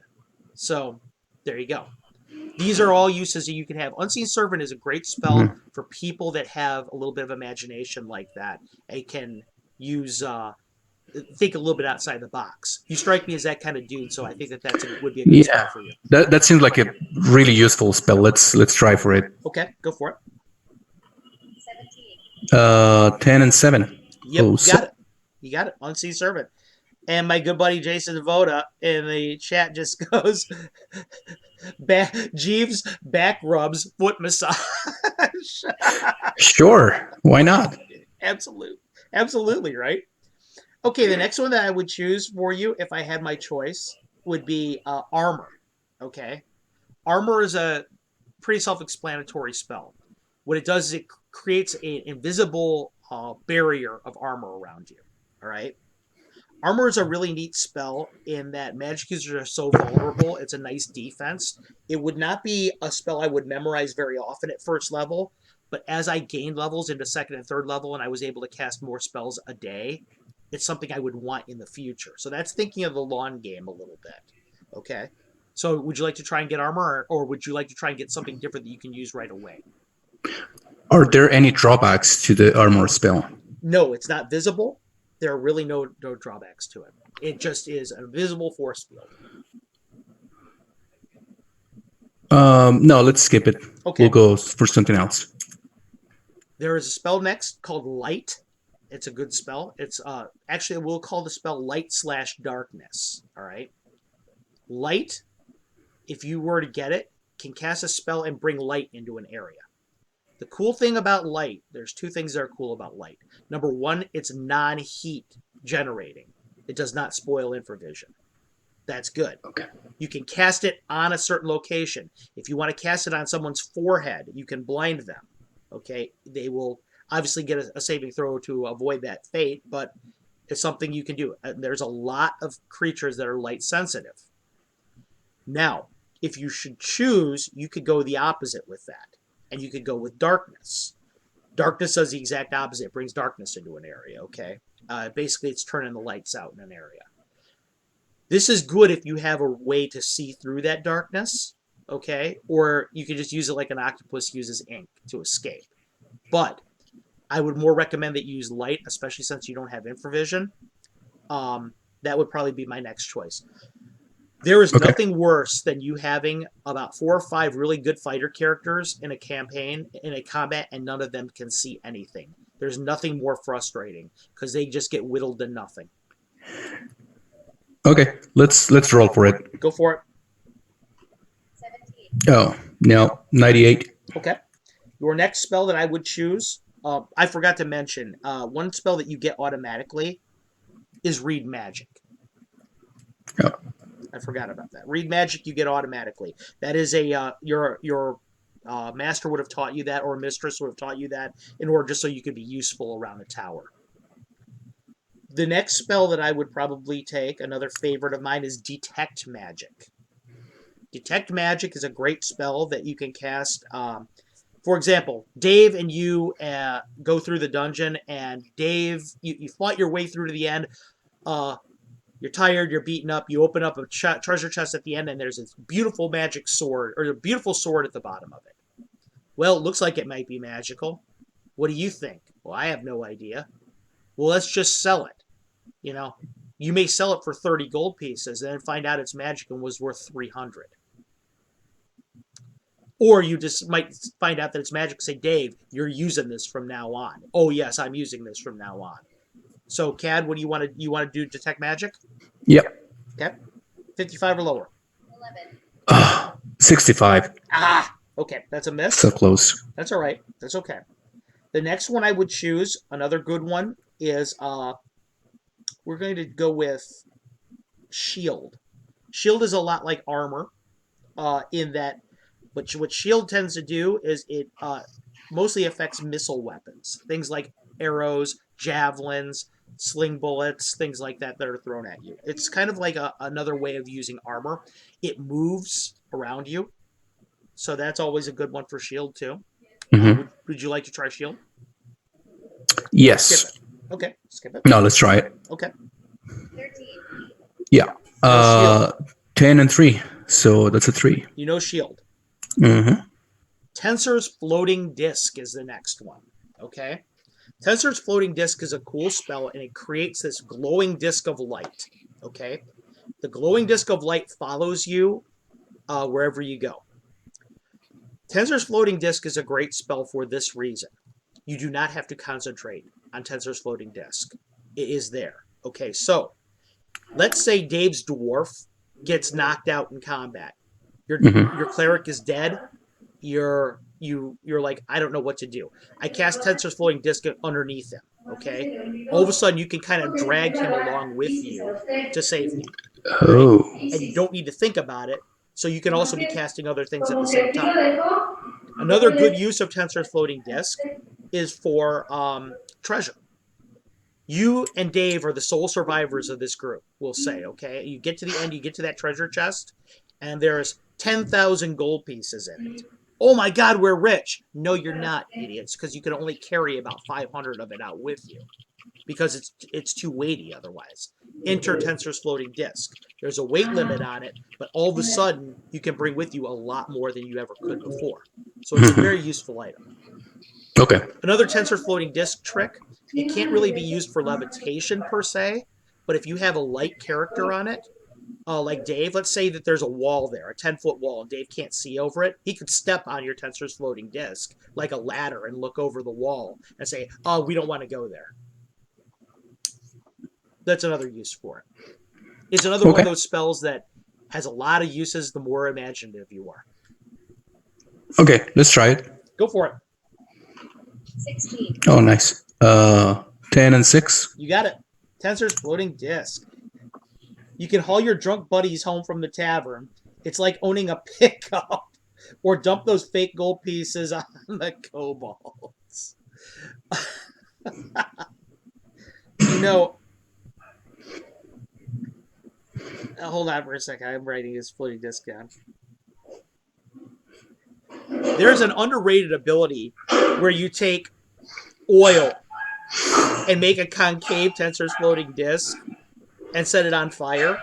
Mm-hmm. Dismiss the spell when it's right over top of somebody. So I was picturing it just like a rudimentary Green Lantern construction ring. That's exactly what it looks like. What the hell is that? Oh, come on, Dave. You know this. Yeah. No, I really don't. What? You need to read more comics, Dave. No kidding, man. Okay, a next spell is called Mount. All right? Okay. Mount is a spell that conjures a mount. It conjures a steed for you. Okay?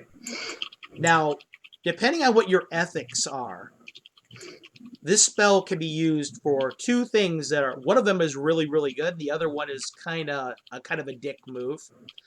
The first one is you conjure it when you need a horse. You ride wherever you want to. Okay? The mount will disappear at the end of the spell. The other is you go into a small town. Hey, would you like to buy a horse?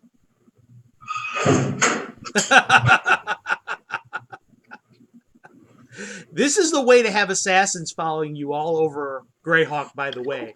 But at first level, hey man, sometimes you got to do what you got to do. Mount is a good spell though, because if you're going overland and you don't have enough money to buy horses, you can have a horse. Okay. Horses Sure. can carry a lot of stuff. You want to go for it? Let's go for it. Go for it. Mount. 14. You got it. Oh, jeez. You better be careful. I'm going to give you a giant octopus as your mount, Dave. Well, that would be horrible. I would hate that. The next one is and it should be telling how late I got to this one. Magic Missile. Magic Missile is what it sounds like. You cast the spell, and these force orbs come out of your hand. They hit things. They kill things. All right? They do a small amount of damage, but the good thing about Magic Missile is unless something really, really weird is happening, and I mean really weird, they always hit. Magic Missile is ultra reliable. You get it off super fast, okay? In combat, you can cast it pretty much in an eye blink, okay? The problem with Magic Missile is that it doesn't do a ton of damage at first level. As you get higher level, it does more and more damage. But the bigger problem with it is it's really one-dimensional. It's an attack spell. That's it. Yeah, Mhm. all the other spells I mentioned, the reason why they were higher on my list than Magic Missile is because they're multi-dimensional. They're multi-situational. Okay, and as a Magic guy who plays Magic users a lot, you become aware that situational flexibility is way more important than being able to do direct damage. Um, if you're involved in combat anyway as a first level Magic user, you've already screwed up. So, Magic Missile is a good spell. It was not high on my list to pick because there's other things that are better. Sure. But that being said, the ability to unerringly hit something for damage is not to be underestimated. They don't do area damage, right? What's that? They don't do area damage. No, just single damage. Single Okay. damage. And they basically there's no way for me to hit the other members of my No, they party. attack unerringly. In fact, if Dave was standing 6 feet in front of you and there was a guy 2 feet in front of him, you could cast Magic Missile. It would curl around his head and hit them. Gotcha. Okay, let's try for it. Okay, 55 or lower. 17. No, 98 sucks. Okay, it's fine. Next is Enlarge. Okay, Enlarge is a super, super underrated spell, and I probably should have gotten to it earlier than this. Enlarge does exactly what it says it does. You cast it on somebody and they get bigger. Not only do they get bigger, they get stronger. Okay? It is a great spell to cast on frontline fighters. Oh boy. However, it also has some other things. I have a player in my party that has used Enlarge twice to some really interesting effects. They were getting attacked by a dozen orcs or something like that. They were going to die for sure. He cast Enlarge on one of the dead orcs in the doorway and made a human barricade with it. Okay. Okay? That was pretty smart. There was one time he cast Enlarge on a barrel of oil and they shot at it with a flaming arrow, and it did way, way more damage than it should have because all of a sudden there's a lot more oil there. All right? So, up to you. You want to try that Yeah. one? Yeah, I'm already picturing enlarging Dave's strongest dwarf. Yeah, and that The way he it would does. be very useful for that. Go for it. 14. 95. Ah, that's okay. You'll have a chance, by the way, as you get higher level to relearn stuff. So no big deal. Okay. Let's see what would be next. Featherfall is a good one. Okay, Featherfall. You jump off of something. Normally, you fall, you hit the ground, you suffer pain. Okay. As a first level character, a 10-foot fall does 1 to 6 points of damage for you. If you fell in a pit trap right now with your character, 66% of the time you're dead.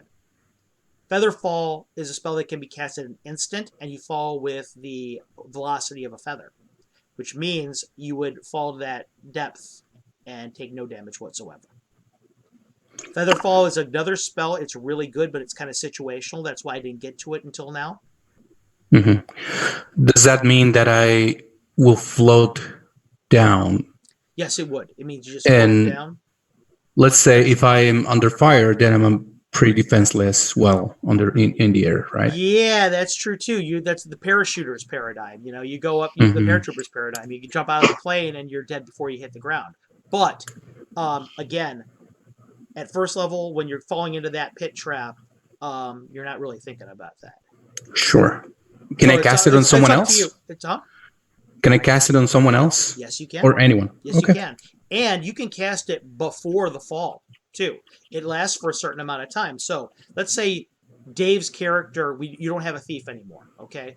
Dave's character's in the front line. I cast Featherfall on him right away before he even goes down the hallway.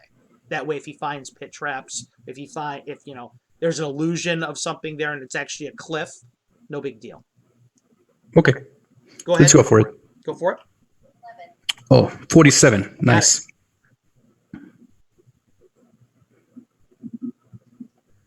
One, two, three, 4, 5, 6. You have one more spell coming to you at this point. I'm going to go with Burning Hands. Okay. What Burning Hands is you take your fingers and you put them out like this in an arc, and a shoot of fire comes out and spreads out through the through your fingers. It's like a 45-degree angle.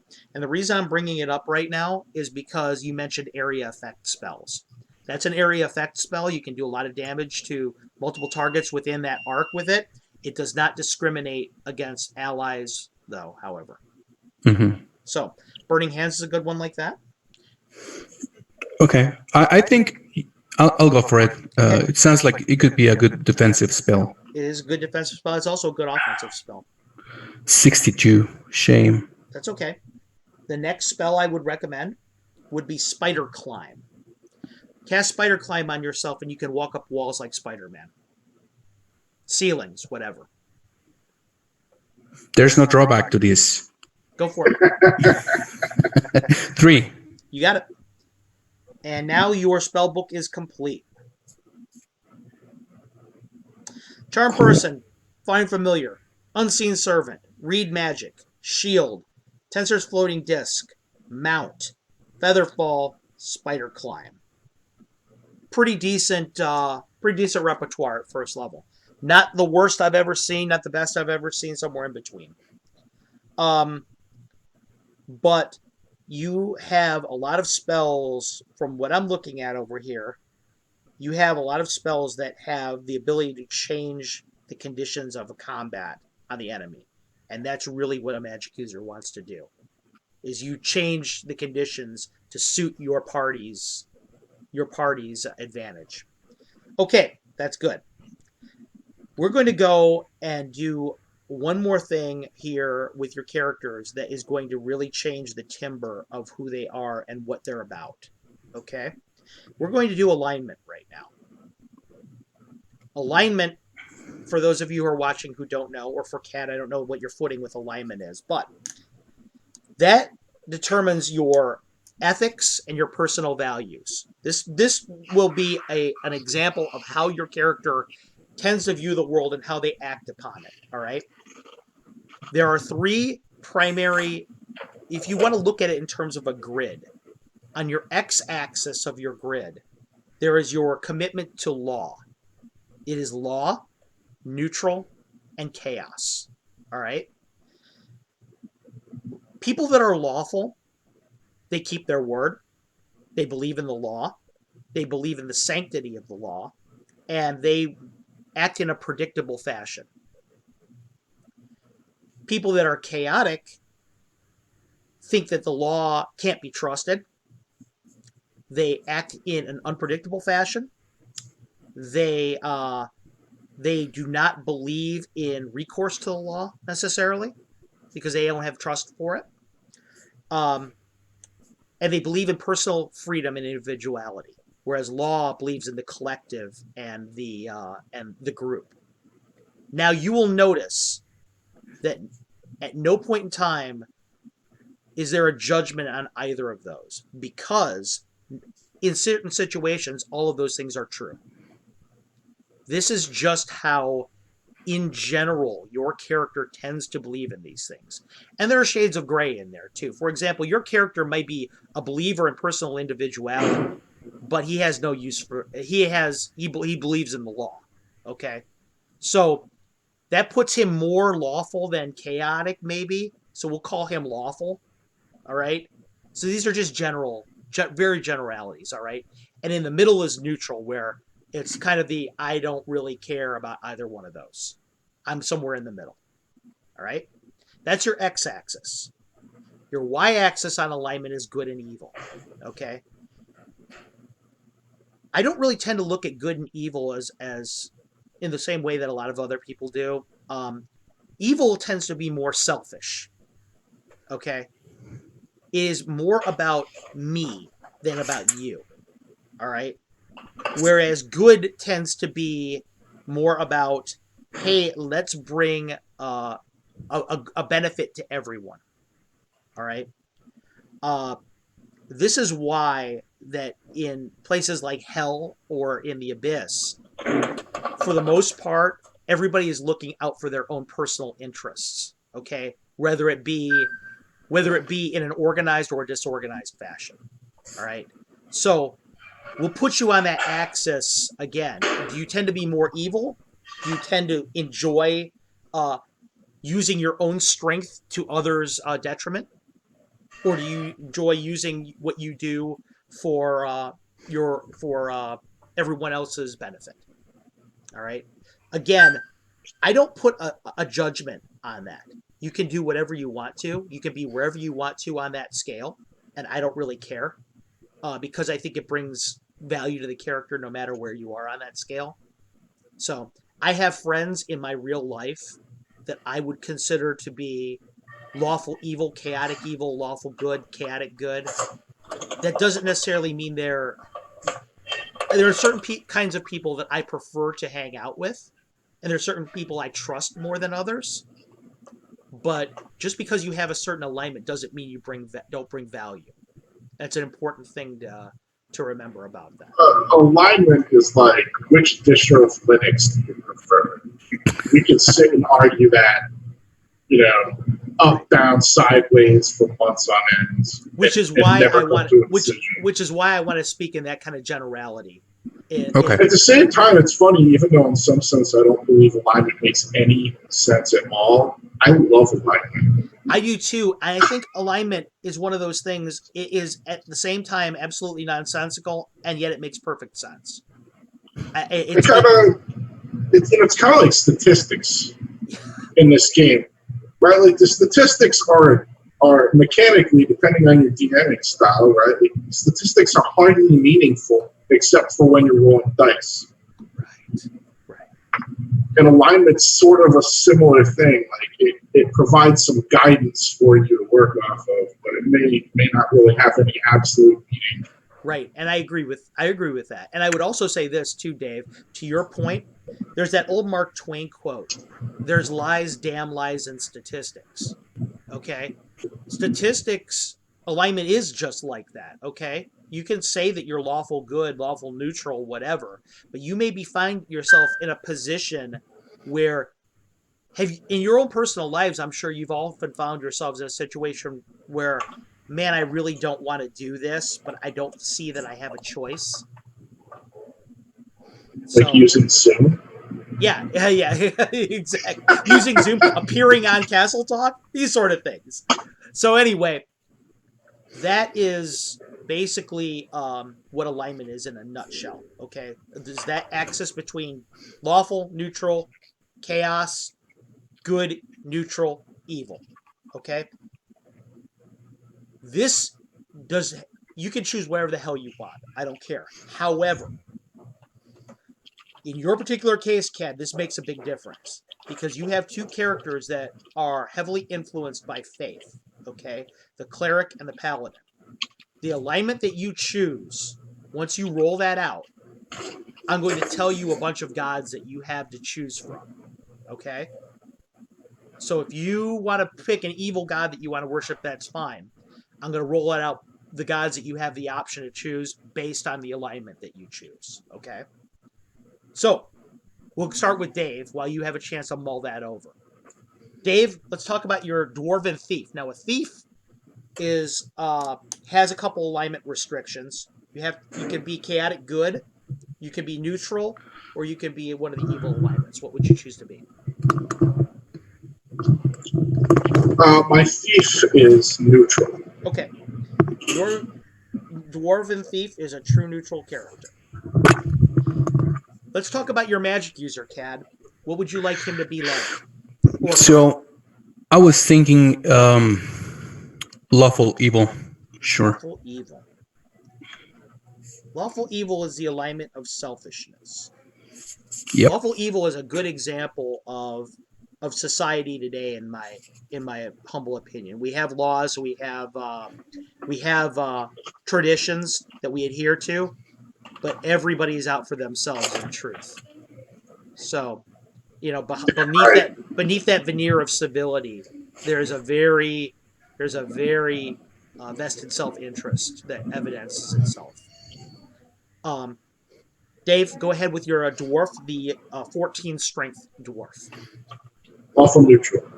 Lawful neutral. Dwarves have a cultural tendency to be more lawful, so that makes a lot of sense. Culturally speaking, in your case, Cad, Half orcs have a tendency to be lawful more than anything. Good, neutral, or evil doesn't matter because they're very interested in their society, their tribal based society mostly. Whereas elves have a tendency more to be chaotic. Now, you can choose whatever you want to for your alignments. I don't really care. That's just a little bit of background for you. So, let's talk about your half orc. He's the cleric. This is an important choice for you. What alignment would you like to be? Oh, I thought we had done the cleric before. No, you did the human magic user. Oh, Would you like him to be evil? The lawful evil Ye- character? I want the cleric to be lawful evil. Okay, would you like the magic Sorry, user? I missed it. That's Yeah. fine. Let's do the magic user then now. What would you like him to be? Or her?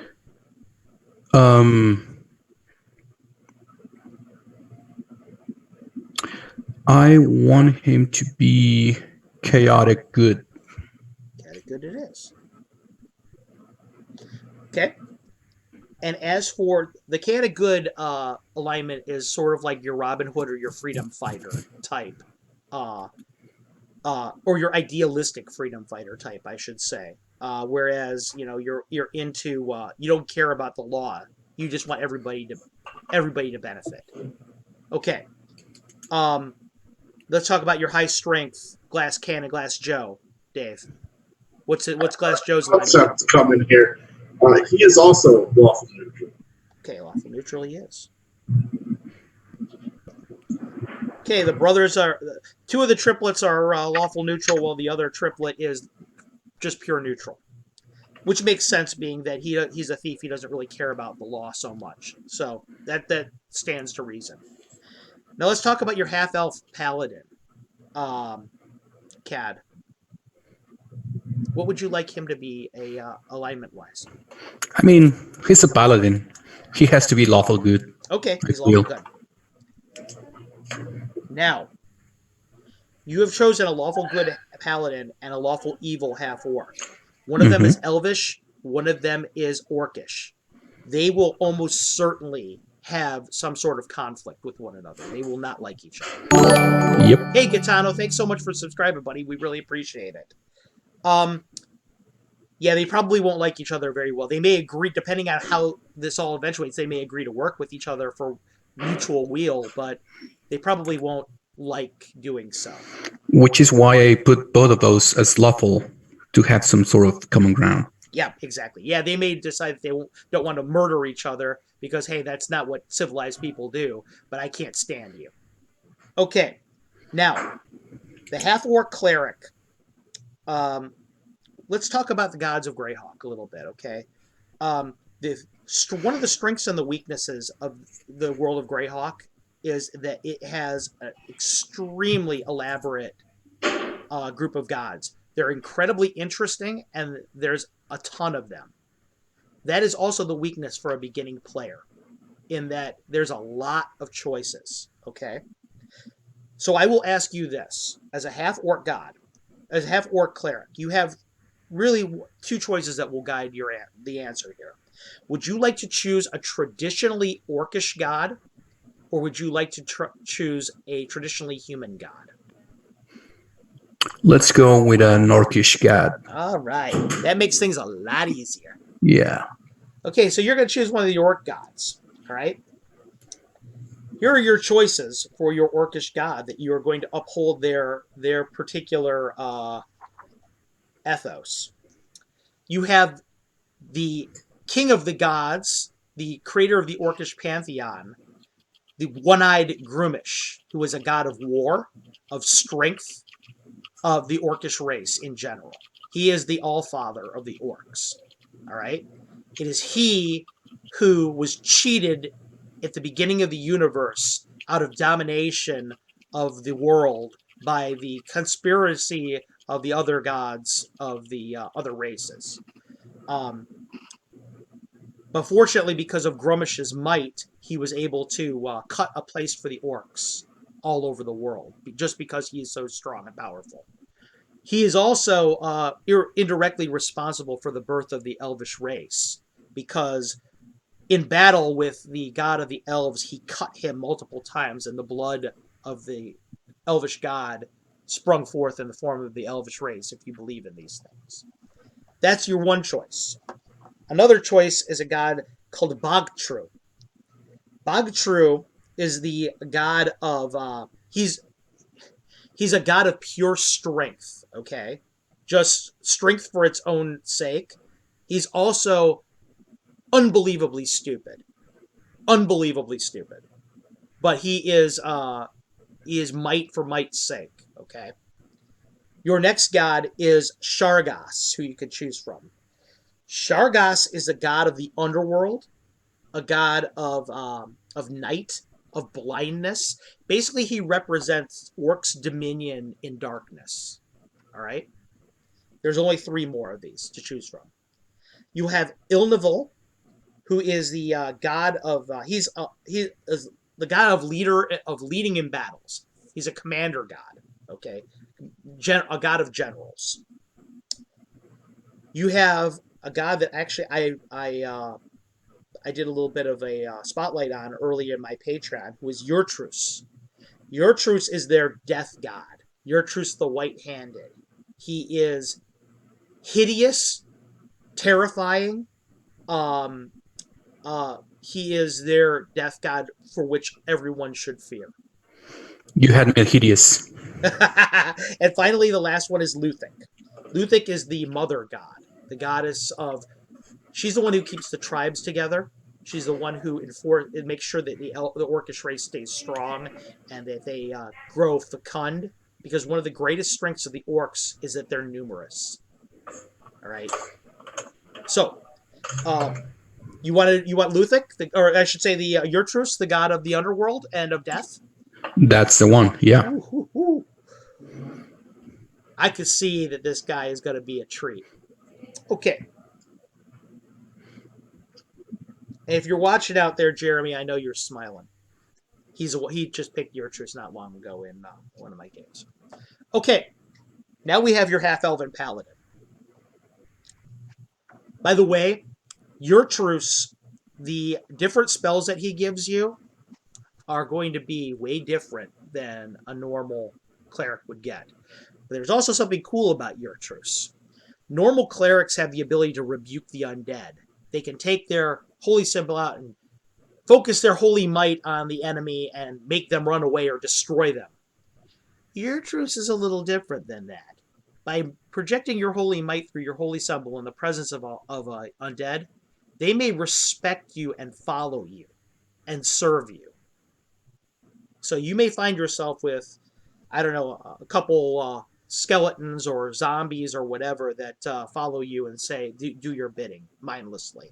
Yurtrus would smile on that. Of course, your half-elven paladin would be absolutely disgusted by such behavior, but I'll let you two sort that out when it comes time. Let's talk about your elvish paladin. Would you prefer to take a primarily elvish god or primarily human god? Elvish. Elvish god it is. Yeah. Why do you hate humans so much? By the way, They're disgusting. I'm reading the chat right now, and these are your comment. Your comment about getting Yurtrus has spawned many comments here. We've got when Groomish was brought up, somebody says he's always got his eye out on for you. So, yeah, Orcish gods are a good time. Okay, going back to the elves. The gods of the elves are called the Seldarian. Okay, they're a group of 9 gods, or 8 gods, I should say, and each of them represent a different ideal that the elves celebrate and cherish. Okay. We'll begin with the leader, the Allfather of the elves. He is Corellin Lotharian. Corellin is the god of magic, and he's their Allfather god. He's also a god of valor and righteousness. Okay. Corellin is the Allfather god that birthed all the elves at the beginning of time through his battle with Grummish, as was mentioned. But as the blood fell to the earth, supposedly in the Elvish creation mythos, his consort, Sehanin Moonbow, wept and her tears mixed with the blood, and that's how the elves were born. So we'll talk about Sehanine a little bit now that we mentioned that. Sehanine is the goddess of magic, dreams, the night, of prescience. She is kind of a mystical seer of a god. She is worshipped a lot by astronomers, by dreamers, visionaries, magicians, things like that. There's Erdrifania. Erdrifania is the god of the air. There's Irvan Ilser, who is the goddess of the god of mischief and change. There is the god Solinar Thilandaria, who is the god of the hunt. The goddess Hanali Selenil, who is the goddess of beauty. Hanali is an interesting goddess in that she actually shares her pantheon where she's a goddess of beauty. There's a lot of goddesses of beauty out there in the world.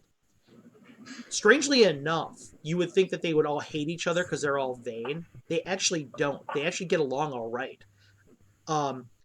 Aphrodite, her, and the goddess Miras, who's a human goddess, all share this pool called Evergold, and in the heavens, and so they actually get along pretty well.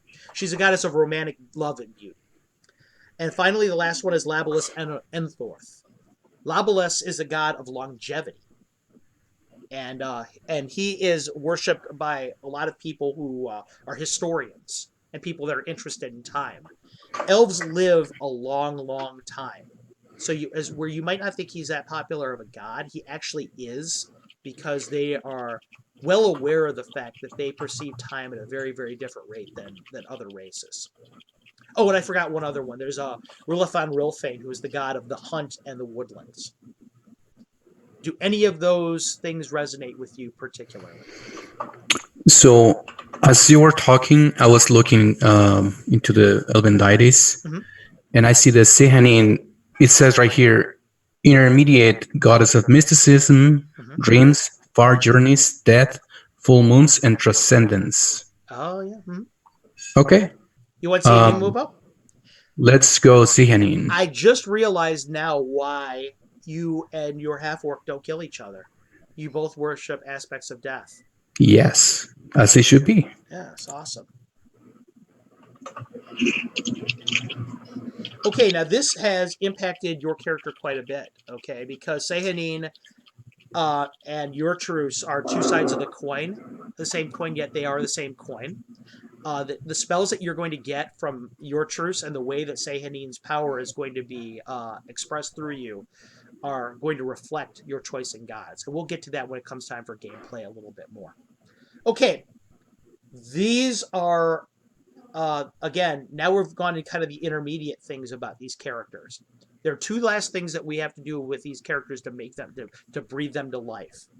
And that is, we have to buy equipment for them, and we have to come up with a 1 to 2 sentence capsule about what they're about.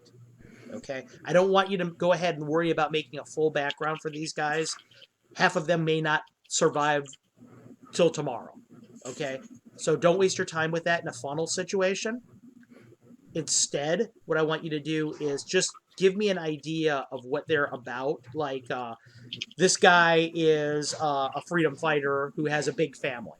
This guy is an ex-con who's on the run from the law. This guy is just a basic concept like that. But first, we're going to buy equipment, all right?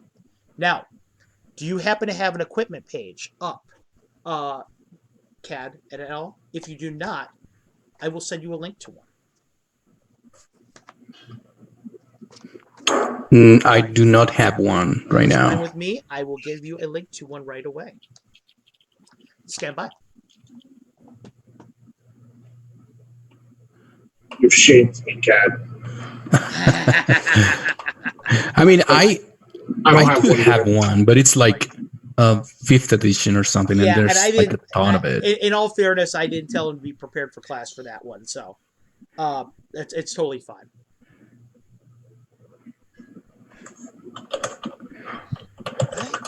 Shame. Shame.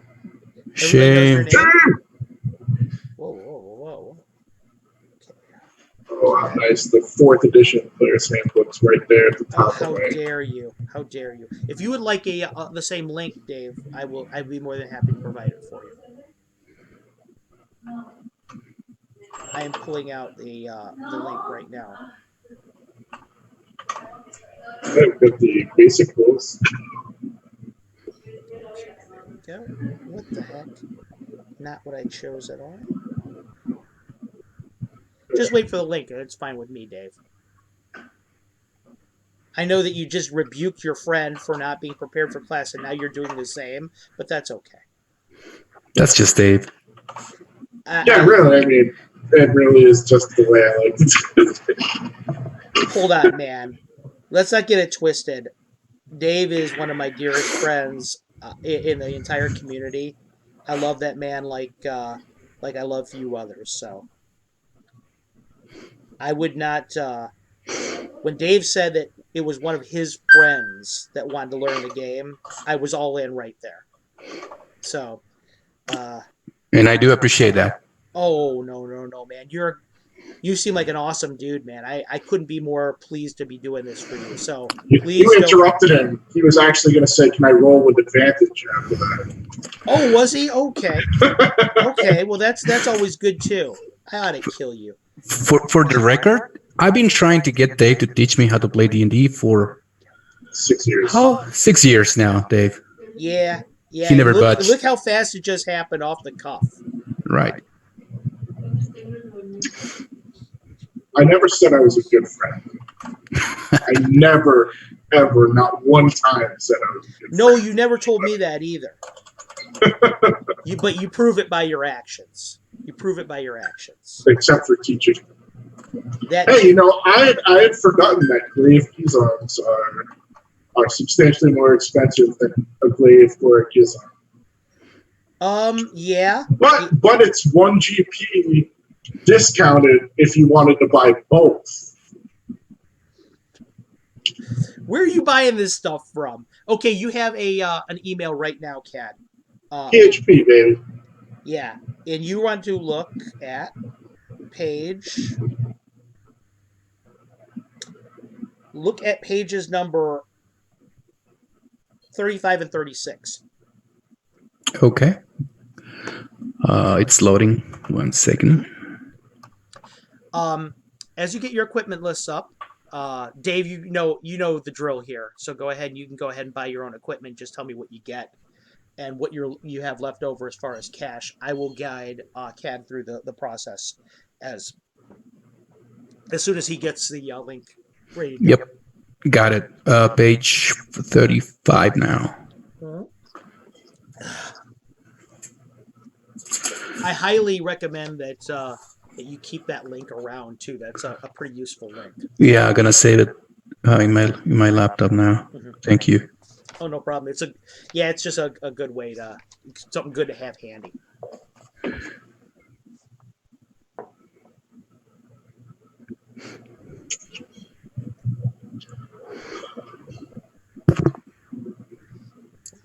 Here. There we go. How much this garlic weigh? Asking for a friend. Garlic. It depends. How many cloves do you want? It's in buds. I mean, come on. Okay. That's true. I forgot. It's in buds. Well, it depends. The more relevant question is how many buds of garlic can CAD carry on the tensor's floating disk? That's a more relevant question. It is. A far more relevant question. Okay, CAD, we're looking at your armor, and we're looking at the arms, clothing, herbs, all that good stuff, okay? Yep. Now, what's important for you to know at this point is arms and armor we should take care of right away. Okay, weapons that you want to use and the weapons you want to use and your armor. However, weapons and armor are somewhat restricted by your class. For example, your magic user can use no armor, so don't even worry about spending on armor. All right. The cleric can use whatever armor he wants or whatever shield he wants, as can the paladin. The paladin can use whatever kind of weapon they want. The cleric cannot use sharp-edged weapons. Oh. So let's begin with the armor for the magic user, which is none. So don't worry about that. We can skip that. We'll talk about armor now for the cleric and for the half elf. Okay. Now, armor, it's best to look at it in terms of what protects you. What's your best bang for the buck? How can you still have some cash left around to spend on other things, yet still be protected enough that you feel like you're going to live? All right. It also depends on how you think you're going to play these characters. If you're going to be a backliner that is not going to engage in combat so often, you may save your money for other things. Okay. So let's talk about armor first of all for the cleric. How heavy you want to go? I think very light. I was thinking both the cleric and the magic user are going to be support type characters. Okay. Well, if we want to go light, you can choose either leather armor or padded armor, and you can still retain your full movement rate. If you go heavier than that, it will compromise how quickly you can move. All right? Because of the weight aspect. The good news is leather and padded armor are both the two cheapest in the game. Leather is a little bit more protective than padded, and it's only 1 gold piece more. So from everything you've just told me, you're looking probably at leather armor and a shield. Yep, let's go with that. Okay. Do you want a large, a small, or a small wooden shield? The small wooden shield is only 1 gold piece. You could go for 6 gold piece for a leather and shield combo. Or you could go higher if you wanted to. Let's go. No, I think a small shield, but not wooden. Okay, small shield is. So spend 15 gold pieces. 15. And you have a leather and small shield combo.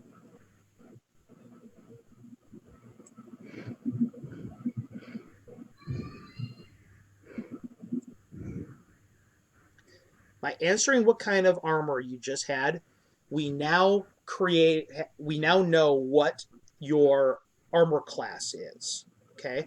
Armor class in this game is how difficult it is to hit your character. And it is a function of 4 things primarily. 1 thing, armor. Number 2, shield. Number 3, dexterity. Number 4, magic. Okay? So, you do not get a dexterity bonus, so that's out of the question. Base leather armor, which you will see on page number 36 under armor class table. Base of leather armor, leather padded armor is 8. Okay. Mm-hmm. However, you're using shield as well. So you go down 1 more category and you'll see leather or padded armor plus shield. You have a 7 armor class.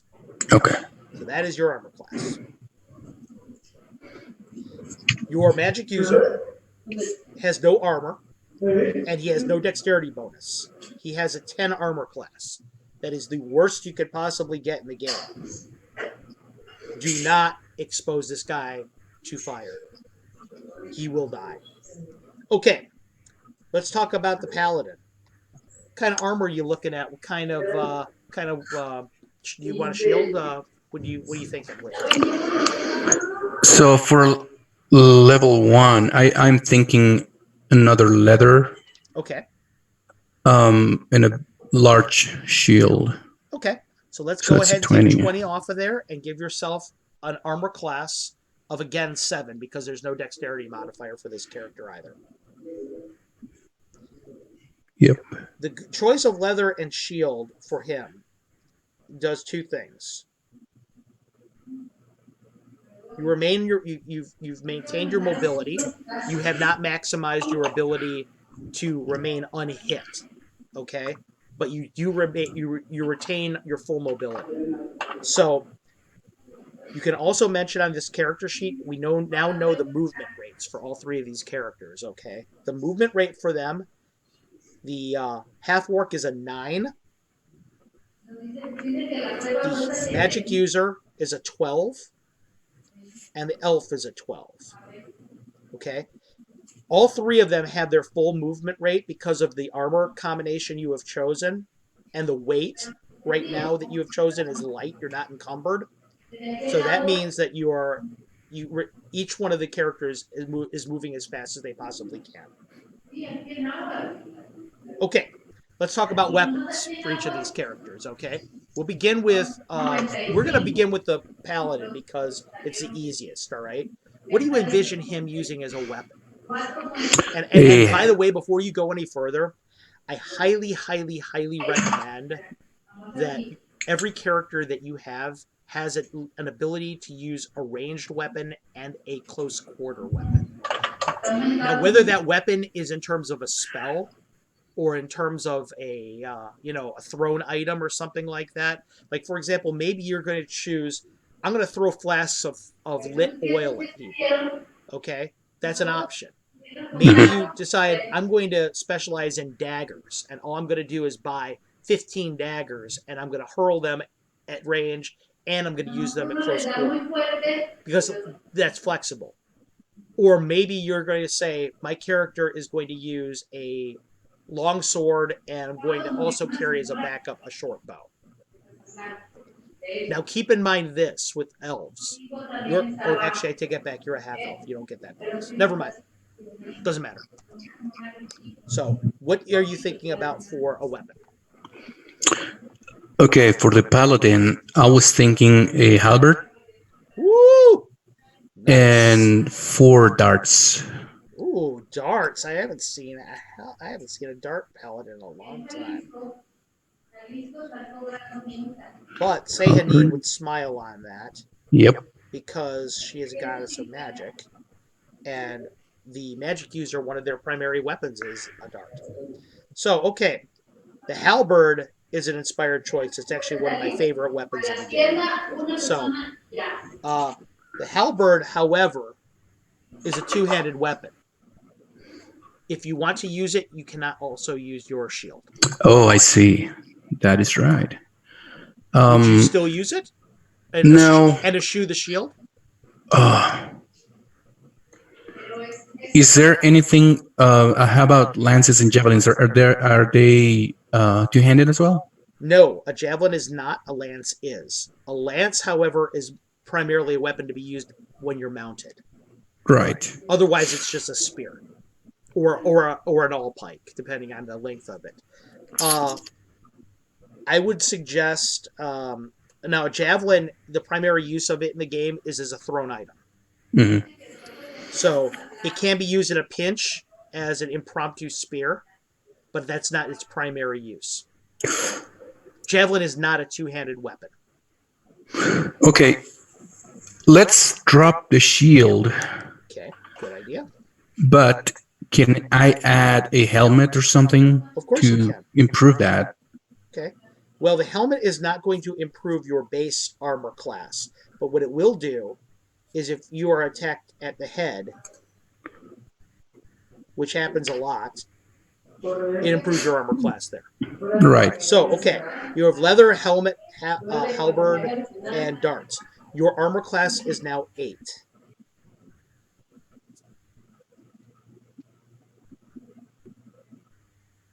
Okay. Let's talk now about the weapons and armor of the magic user. And this is going to be a really, really short conversation because magic users have the shortest range of weapons available to them. As you know, you cannot use armor. Okay, so that's out of hand right away. You can use the following weapons as a magic user. You can use a quarterstaff. You may use darts. You may use a dagger. And you may use a sling. Those are it. That's the list. Okay. And by the way, for those of you watching out there who are questioning the sling, it's Unearthed Arcana. It is, yeah. Mm-hmm. Okay. Let's have 2 daggers. Okay. Because this guy is ambidextrous. Not only that, keep in mind that if you throw daggers, you can throw 2 of them around. Oh, sweet. So if you want to wear a bandolier and have 7 of them, I don't care. That would be sweet. But no, I think 2 daggers and then another 2 daggers is 2 GP. And let's have another 4 darts for this guy.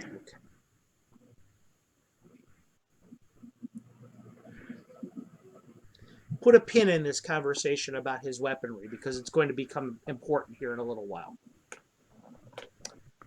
And finally, we're going to talk about we've got leather and we've got a small shield for the cleric.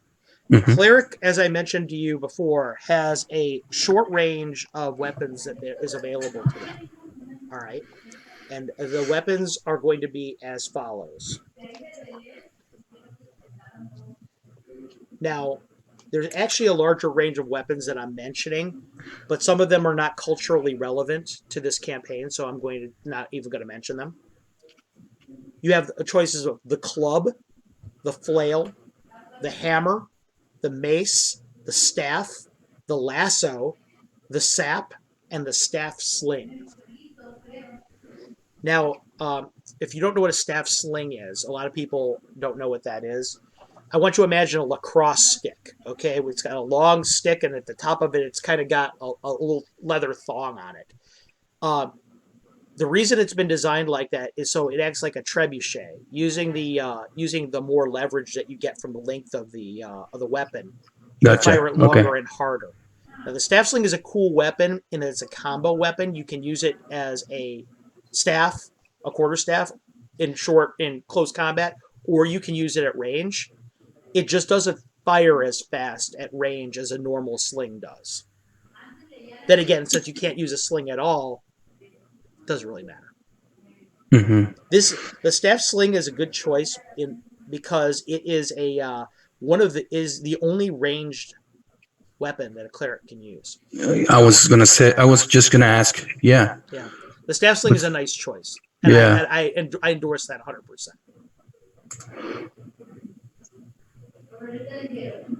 Of course, it's also a pretty inexpensive choice. You'll note that it's not in the link that I gave you because it was released in Unearthed Arcana. The staff sling actually only costs 2 gold pieces. Oh, that's sweet. Yeah, it's very economical. Bear in mind, you will have to buy either sling stones or sling bullets for it.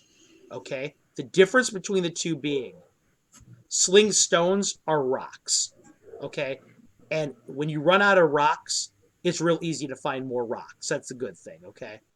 The bad thing is that, or the good thing is with the bad thing with them is that they don't do as much damage as sling bullets, which are cast pieces of metal. Okay. I am going to splurge a little bit and buy a dozen bullets. Okay. Dozen sling bullets. Yep. And the good thing about the sling bullets is that once you run out of them, it's really not the worst thing that ever happened in the world. Because now you can just pick up rocks and start using them that way. So, 12 sling bullets. That's a good choice.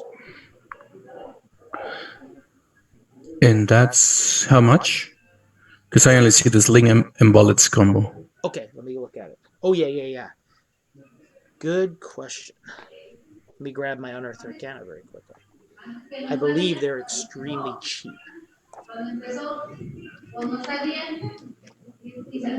Sling bullets. Bullets for... They are...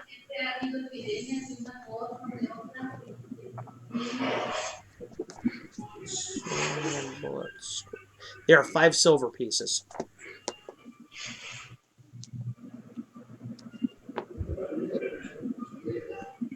Okay. Sounds good. I just realized something about you that you probably do not know how many silver goes into a gold and things like that, do you? Or do you know? Nope. Okay. I do not know. Silver is like this. 1 gold piece equals 20 silver pieces. Okay. So, by spending the 5 silver pieces on the sling bullets, you now have 15 silver pieces and take off 1 gold. So that's good.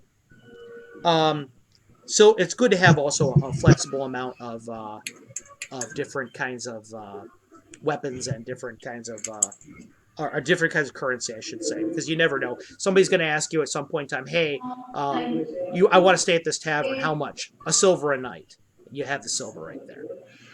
Yeah, Jason, I know this is taking me way back too, brother. How you doing over there, Dave? Everything good? Go good? Yeah. Okay, awesome. All right. So now we have your weapons and we have your armor.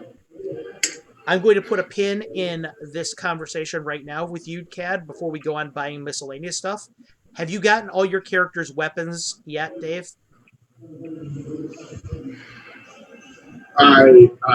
Yeah, except apparently caltrops aren't in here. I swear they used to be. Caltrops are unearthed arcana. I want caltrops. How many do you want? I don't know how much do they cost. Forget. I gotta be cheap as hell. They're 2 silver pieces. Bro, rip off. Buy some caltrops. All right. I'll buy 10 caltrops. Okay, that's cool. All right, now this is what is next on this list. All right, because this is pretty important. All right. Yeah, I know, Jig. Those are I would expect those to be way cheaper too. Characters are only proficient in a certain amount of weapons. All right. For example, like computer programmers, you may know C++ and you may know something else, but you may not know Pascal. You may not know machine assembly language. Something crazy like that, okay? But there's I'm just throwing languages out there. It's just great to hear it mentioned by someone other than me. COBOL, all right? Anyway, or let's go flavorful, Snowball. Anyway, we do...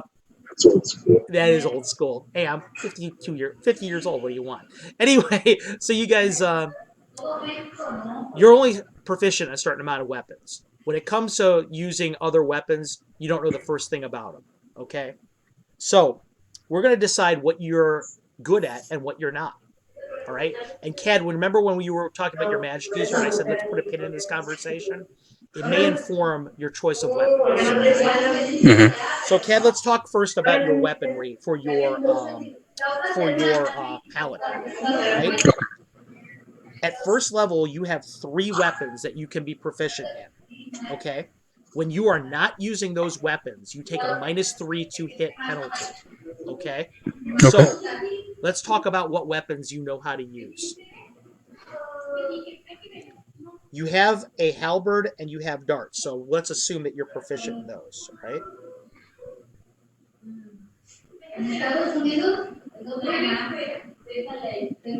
Pick another weapon that you want to know how to use.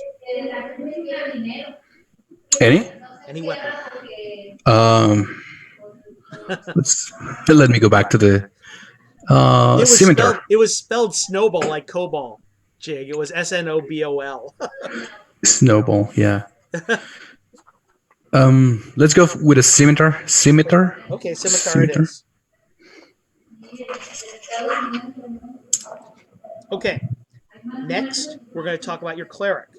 A cleric can be proficient in 2 weapons, and when he does not know how to use the weapon of choice, of the choices, he takes a -3 penalty to hit as well. So, we know that you know how to use a staff sling. Pick another weapon you want to know how to use. A short bow. That is not usable by a cleric. Oh yeah, you mentioned that.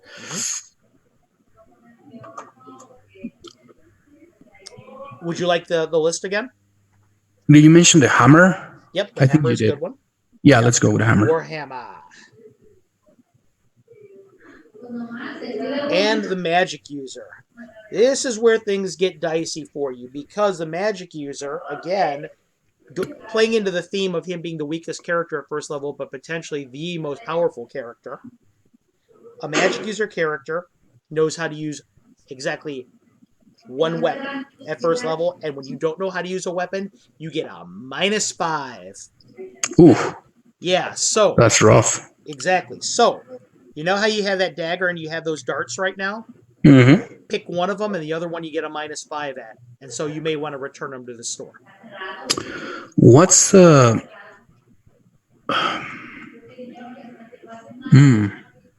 Just remember, just because you're not proficient in them and you can't hit anything doesn't mean the other guy won't duck. That's true. That is true. It is true. And also, you know, you'll find yourself in situations where you're all out of a certain weapon, and you're going to have to use non-proficient weapons anyway. So I'm not going to say that you shouldn't keep the other one around, but for me, if this was my character right here, I know this. The dagger is a versatile weapon that can be used as a thrown weapon and a short-range weapon, Yep. where the dart is not. I would probably be proficient in the dagger if it was me. Yeah, let's go with the dagger. I was thinking the same. Are you going to keep the darts, or are you going to sell them back? I'm gonna keep them for now. Okay, cool. Let's talk about your thief character, Dave. All right? Mm-hmm. The thief character for proficiencies, I believe, is 3.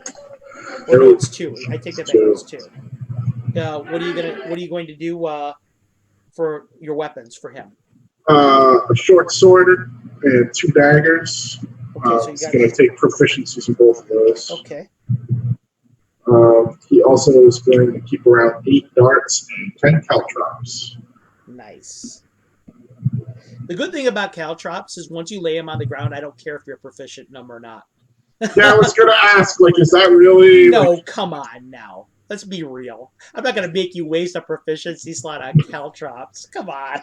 That's terrible. I mean, maybe it just makes them more effective because, just kind of chuck them on the ground. I know sitting here right now, if Ernie Gygax was listening to this, he'd be like, no way, you got to be proficient in it. But fortunately, I'm not him. So, You go to throw your caltrops on the ground and they accidentally stick to the ceiling instead.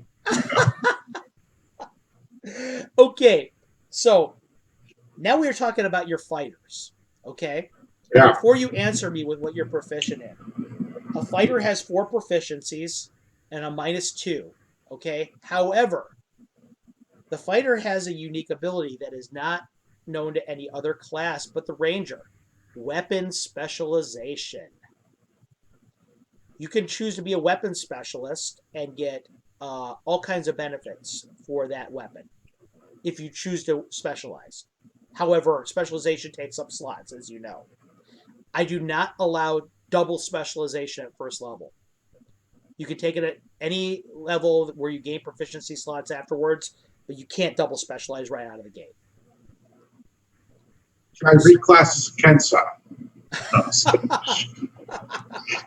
All right, so for fighter number 1, he's got a battle axe and 6 javelins and a dagger. Okay. And So you still have a proficiency slot open. Yep, he's going to specialize in battle axe. Okay. The ability... proficient in javelins and dagger. Okay, the specialty with that is you get a +1 to hit and damage, or +2 to damage with that battle axe, and you will also strike 3 times every 2 rounds with it. As for your... Did Dave pass out? There he is. Oh, Did sorry. Dave pass out? Okay. I'm writing in my notebook. Yeah, your head was down so low for a second I didn't even see you. You went full camouflage on me. Okay, so what about your other fighter? So, big dude. Glass Joe. He's going to take a halberd. Halberd? Yeah, 2 halberd. Footman's mace. What'd you say? A footman's mace. Yeah, I like the idea of being able to form like a pike and shot type block. We're talking. I like it. Coordinated tactics, and we haven't even started play yet. That's awesome. And what you've got 2 more slots available to you. Dagger and light crossbow. No specialization. Nope. Okay. If I really wanted to cheese it, I totally would have taken specialization. I'm fine with you doing it or not. You got to remember, we're playing a funnel situation. We're playing a first edition game. So we're stacking deadly on top of deadly. So if you wanted to go cheese it, I don't really care. Yeah, no, it bothers me. Because you guys, aesthetics aside, You guys are in a deadly situation. So I don't begrudge players doing whatever they can do to survive. Did I see helium caltrops? Jig, come on, man. All right. Okay, so now let's go back to Cad and equipping him the rest of the way. Now, going down through the rest of your list, you'll see on pages 35 and 36, clothing, herbs, livestock, miscellaneous equipment and items, provisions, religious items, tack and harness, and transport. Okay? You can kind of get transport out of your head already, as well as tack and harness, because it's generally going to be too expensive, unless you're buying a mount, which you can certainly do off of livestock, all right, if you have the money to do so. I will let you go ahead and you can outfit yourself the rest of the way, however you think is appropriate, but I want you to pay attention to two things, okay? Make sure that your cleric and your paladin have at least a holy symbol. And Dave, make sure your thief has thieves' tools. And as far as clothing goes, that's coming. That's pro bono. Don't worry about assigning yourself money. This isn't old school gaming at all. That one's pro bono. I'm not gonna make you run around naked. Oh, you're gonna realize how old school it is once you guys get into the dungeon environment. Believe me. Once you get down there, it's old school, all right. Who's One our of your guys is tallest dead character? 10 feet into the dungeon. You're gonna realize what's up. If you don't take a 10-foot pole, Cat, you're fired. A what? 10-foot 10 pole. foot. There is a piece of equipment in there called the 10-foot pole. Oh yeah, I can The see it. best piece of equipment in the game. Incidentally, if you cast light at the tip of your 10-foot pole, Light at the that end of the is 10-foot pole is an old school trick. priceless usefulness. Oh my god.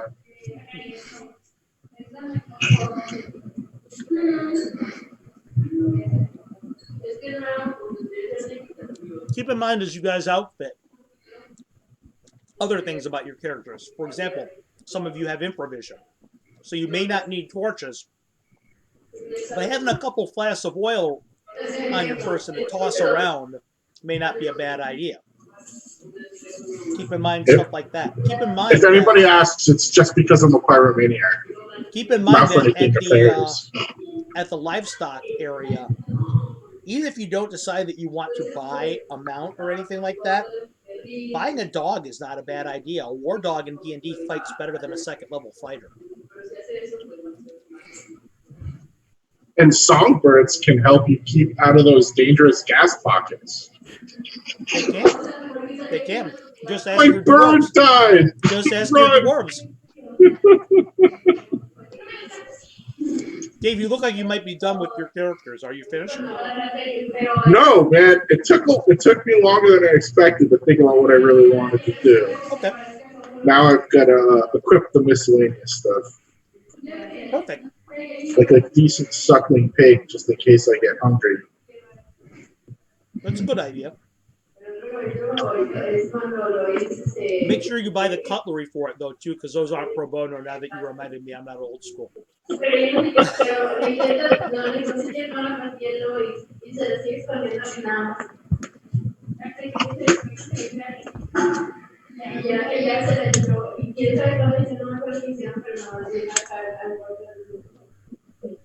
While these gentlemen are finishing up their character sheets, and I finished eating because I'm having dinner as we're generating our characters tonight. This is a pretty good reflection.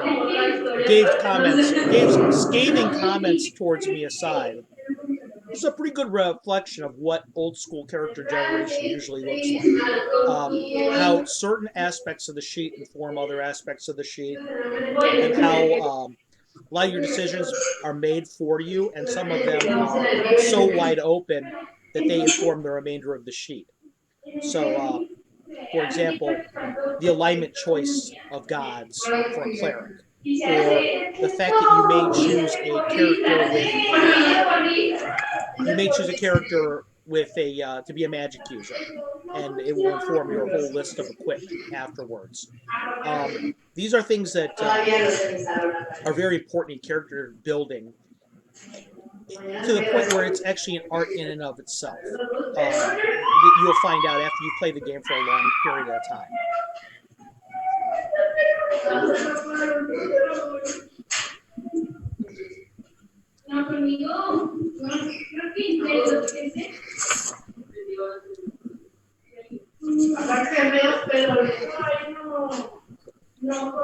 And also, while these guys are making out their character sheets and they're equipping themselves, feel free to bust in when you guys have fixed everything.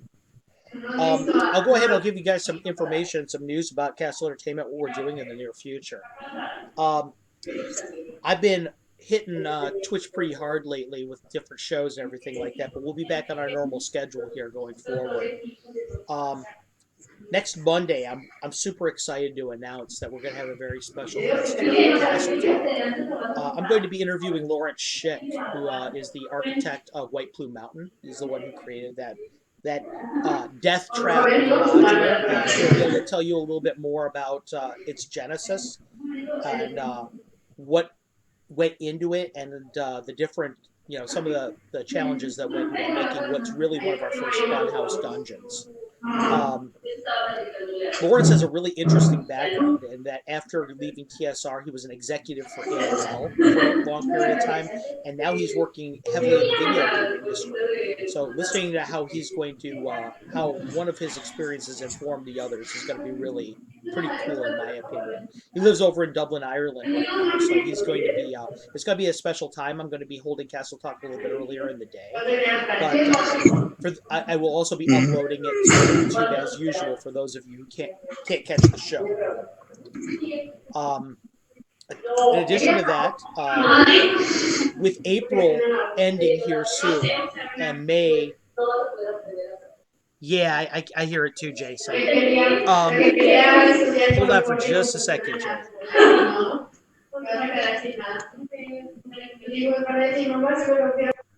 Okay. Sorry about that, Jay. For the rest of you guys, where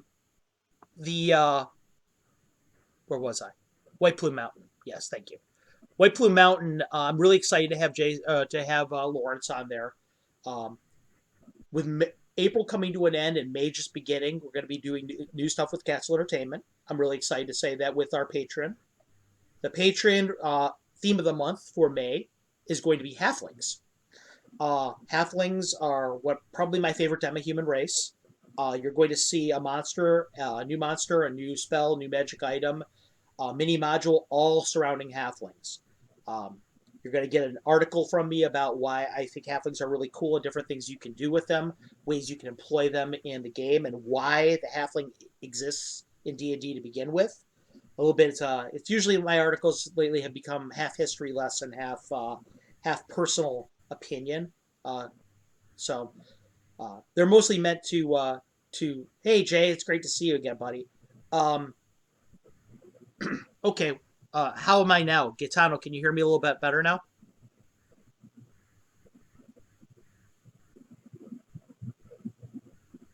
Don't count halflings short. Nice.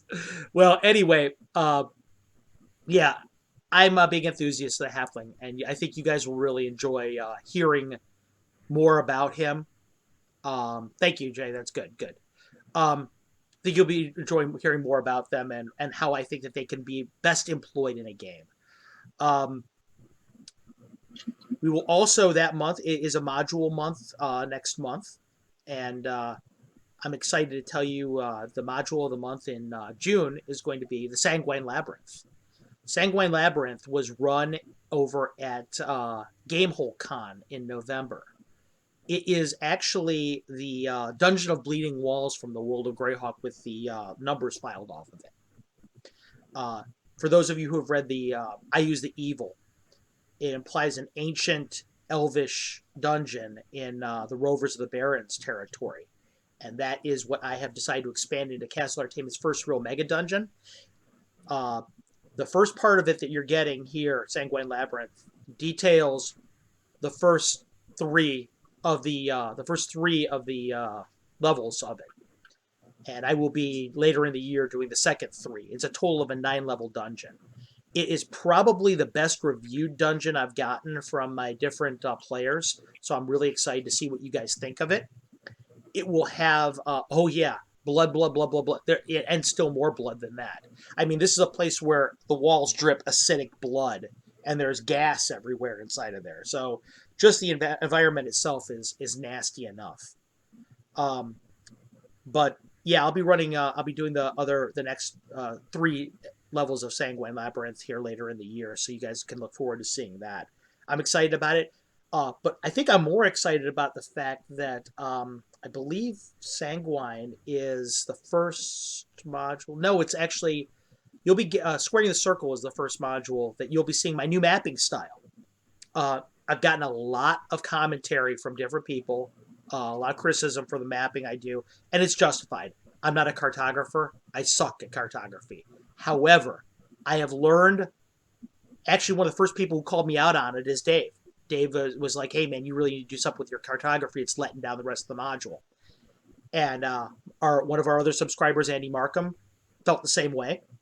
And I was like, you know what? I got to step up my game as far as this goes. Those of you who have gotten some of the new Patreon rewards have seen how the new stuff looks. I'm real pleased with it because Dave turned me on to Dyson logos way back in the day. And I think Dyson's style is really, really cool. And for those of you who happen to be able to have seen some of this material that I'm talking about, it's Dyson logo style. It's directly inspired by him and the one-page dungeon stuff that people are doing right now. I'm using a program that helps do procedural generation for One Piece Dungeon, and I'm doing a lot of Photoshop work to it and stuff like that to make it better. So hopefully you guys will really liking the new mapping style. I'm more pleased with it. If you hate it, let me know so that I can work on it. Castle Entertainment's a living, breathing organism, man. I'm learning as I go on the fly. I'm getting new skills all the time. So, make your voice heard. Let me know what I do well. Let me know what I don't do well so I can get better at it. Because these products are for you as much as they are for me. All right? So, does everybody have their character equipment done? I think so. Okay, you too, Dave? All right, awesome. You have your equipment done. When we speak next, okay, we're going to bring the episode to a close now. What we're going to speak next is this. We're going to have our first game. We're going to run a Gygaxian funnel. It's going to be awesome. There's going to be a lot of mayhem. There's going to be a lot of death. Hopefully you guys are scared for your lives in there. I can't wait. It's going to be badass. In the meantime, between now and then, you have homework. You have to create 2 things for me. Number 1 is that 2-sentence description of what your character is like. If you want to throw more in there, that's fine. I don't care. If you want to throw less in there, it's fine. I don't care. Just give me an idea of what you're like. Okay, each one of your characters. Email them to me. You guys have my email address. And when we begin the adventure, I'm going to ask you to introduce your characters to me by name. So you're going to have your characters named. That's the other piece of your homework. Okay, so names, and email me your finished notes, and we're all good to go. All right? So you hang around after we go ahead and conclude this chat here in the next 5 minutes, so we can talk about when we're going to play next. I can say my farewells. I hope you guys had a lot of fun with this generation, the character generation component of this. Cad, I'm really interested to hear what you thought. I mean, this is your first foray into this. What was your feel about this? Was it fun for you? Was it something you expected? Well, of course it was fun for me. If you want to know a little bit of background for me, I never got D&D was never a thing where I'm from. It never happened. So as I grew older, I knew it existed. You see TV shows and stuff, and you see people playing D&D, and I always got this curiosity about what it was. So for me to finally be able to actually sit down and play and do this thing, it's long overdue. And I'm really excited. I really appreciate that you're doing this for both of us, but for me in particular. You know, Kat, I got to be honest. Dave has been one of my longest supporters. He's one of my dearest friends. Back in the day when I was a regular contributor to Cannon Fire, it's how I met Dave through another forum-based website, Greyhawk-based website. And he was one of the most positive, supportive people of my work. He was like, "Hey, man, the stuff that you're doing is it's really cool. You know, you should, I was telling him I really want to publish something. He was very encouraging of me. I would not have Castle Entertainment today if it wasn't for direct, his direct filling me with the confidence I needed, because I went to school as a creative writer. Okay, that's my background, but I've always had the thing where I never really trusted my stuff. I never thought it was good enough. But when Dave filled me with that kind of encouragement, I was like, you know what? I'm going to do this. I'm going to do what I've always wanted to do. I'm going to throw away fear for a second and just say, let's go ahead and do this. So when he told me that he had a friend that wanted to get into D&D, well, D&D changed my life. It made me who I am today. It taught me so much about the English language. It taught me so much about creativity, dreams, the way that I should problem solving. I mean, lessons that you should learn as a kid that maybe you don't learn, and it doesn't make you a whole person. It changed my life and made me so much better as a human being. And when he told me that there was a friend of his that, hey, he wants to get into D&D, I said, just tell me when and where. And Dave will tell you, he's one of I'm hard to get a hold of online because I'm doing a lot of stuff. We talk all the time about, hey, man, let's talk, and it never really happens for one reason or another. But when he said, hey, let's get somebody into D&D, this happened within a week and a half, because I felt very passionate about that, because I know how it changed my life for the better. And because of my affection for Dave and for his, and you're a friend of his, you're a friend of mine for sure. So sharing it with you is a privilege on my behalf. Believe me, it's a privilege on my behalf. And you seem like a super duper cool dude, and I can't wait to play with you actually in the context of the game. I mean, we've done all the fun stuff. We've done some of the fun stuff right now, but the real fun begins here with the beginning of the next game. So I'm super excited about how this is going to go. We're going to schedule something out, and everybody out there in Twitch land, hopefully we've got a few people over here watching us, and I've got a couple comments over here. Somebody mentions the funnel and loving the funnel. For those of you who don't know what funnel is, these guys are going to be playing 3 characters, okay, and they're all going to go into a dungeon. The funnel is designed in such a way that it whittles out the deadwood. It shows you what classes you like best. It shows you what your play style. It reveals a bit about how you play, what it works best for you and not. In that respect, it's great for a beginning player because you learn the hard lessons right away. And you learn what suits you and what does not. So for the funnel, Dave mentions, I love the funnel. I love the funnel. I can't wait for it. You're going to play the funnel too, Jake. I'm going to have you in this. We're going to just have to do this. We're going to have to find a way to get you in a character generation, but we're going to do this. I want you as a part of this. Thanks everybody for coming and watching this. Gitano, I really appreciate you guys supporting me for this, and my friends. It means a lot to me that my new friend over here, Cad, there was an audience here that got to see him and listen to him speak and feel a little bit of his passion for the game that is developing right now. I know all of you have been here. All of you can sit back, and I know all of you can remember that first day you started gaming and how it revolutionized your life, how it changed everything, that sense of wonder and awe you had. I can't wait to see that reflected on his face as we begin playing the game. It's going to be a privilege, and I can't wait.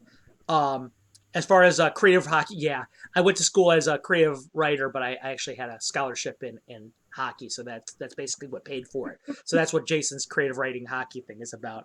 So that's also why I had the lacrosse stick comment over there. Us hockey players are native lacrosse players as well.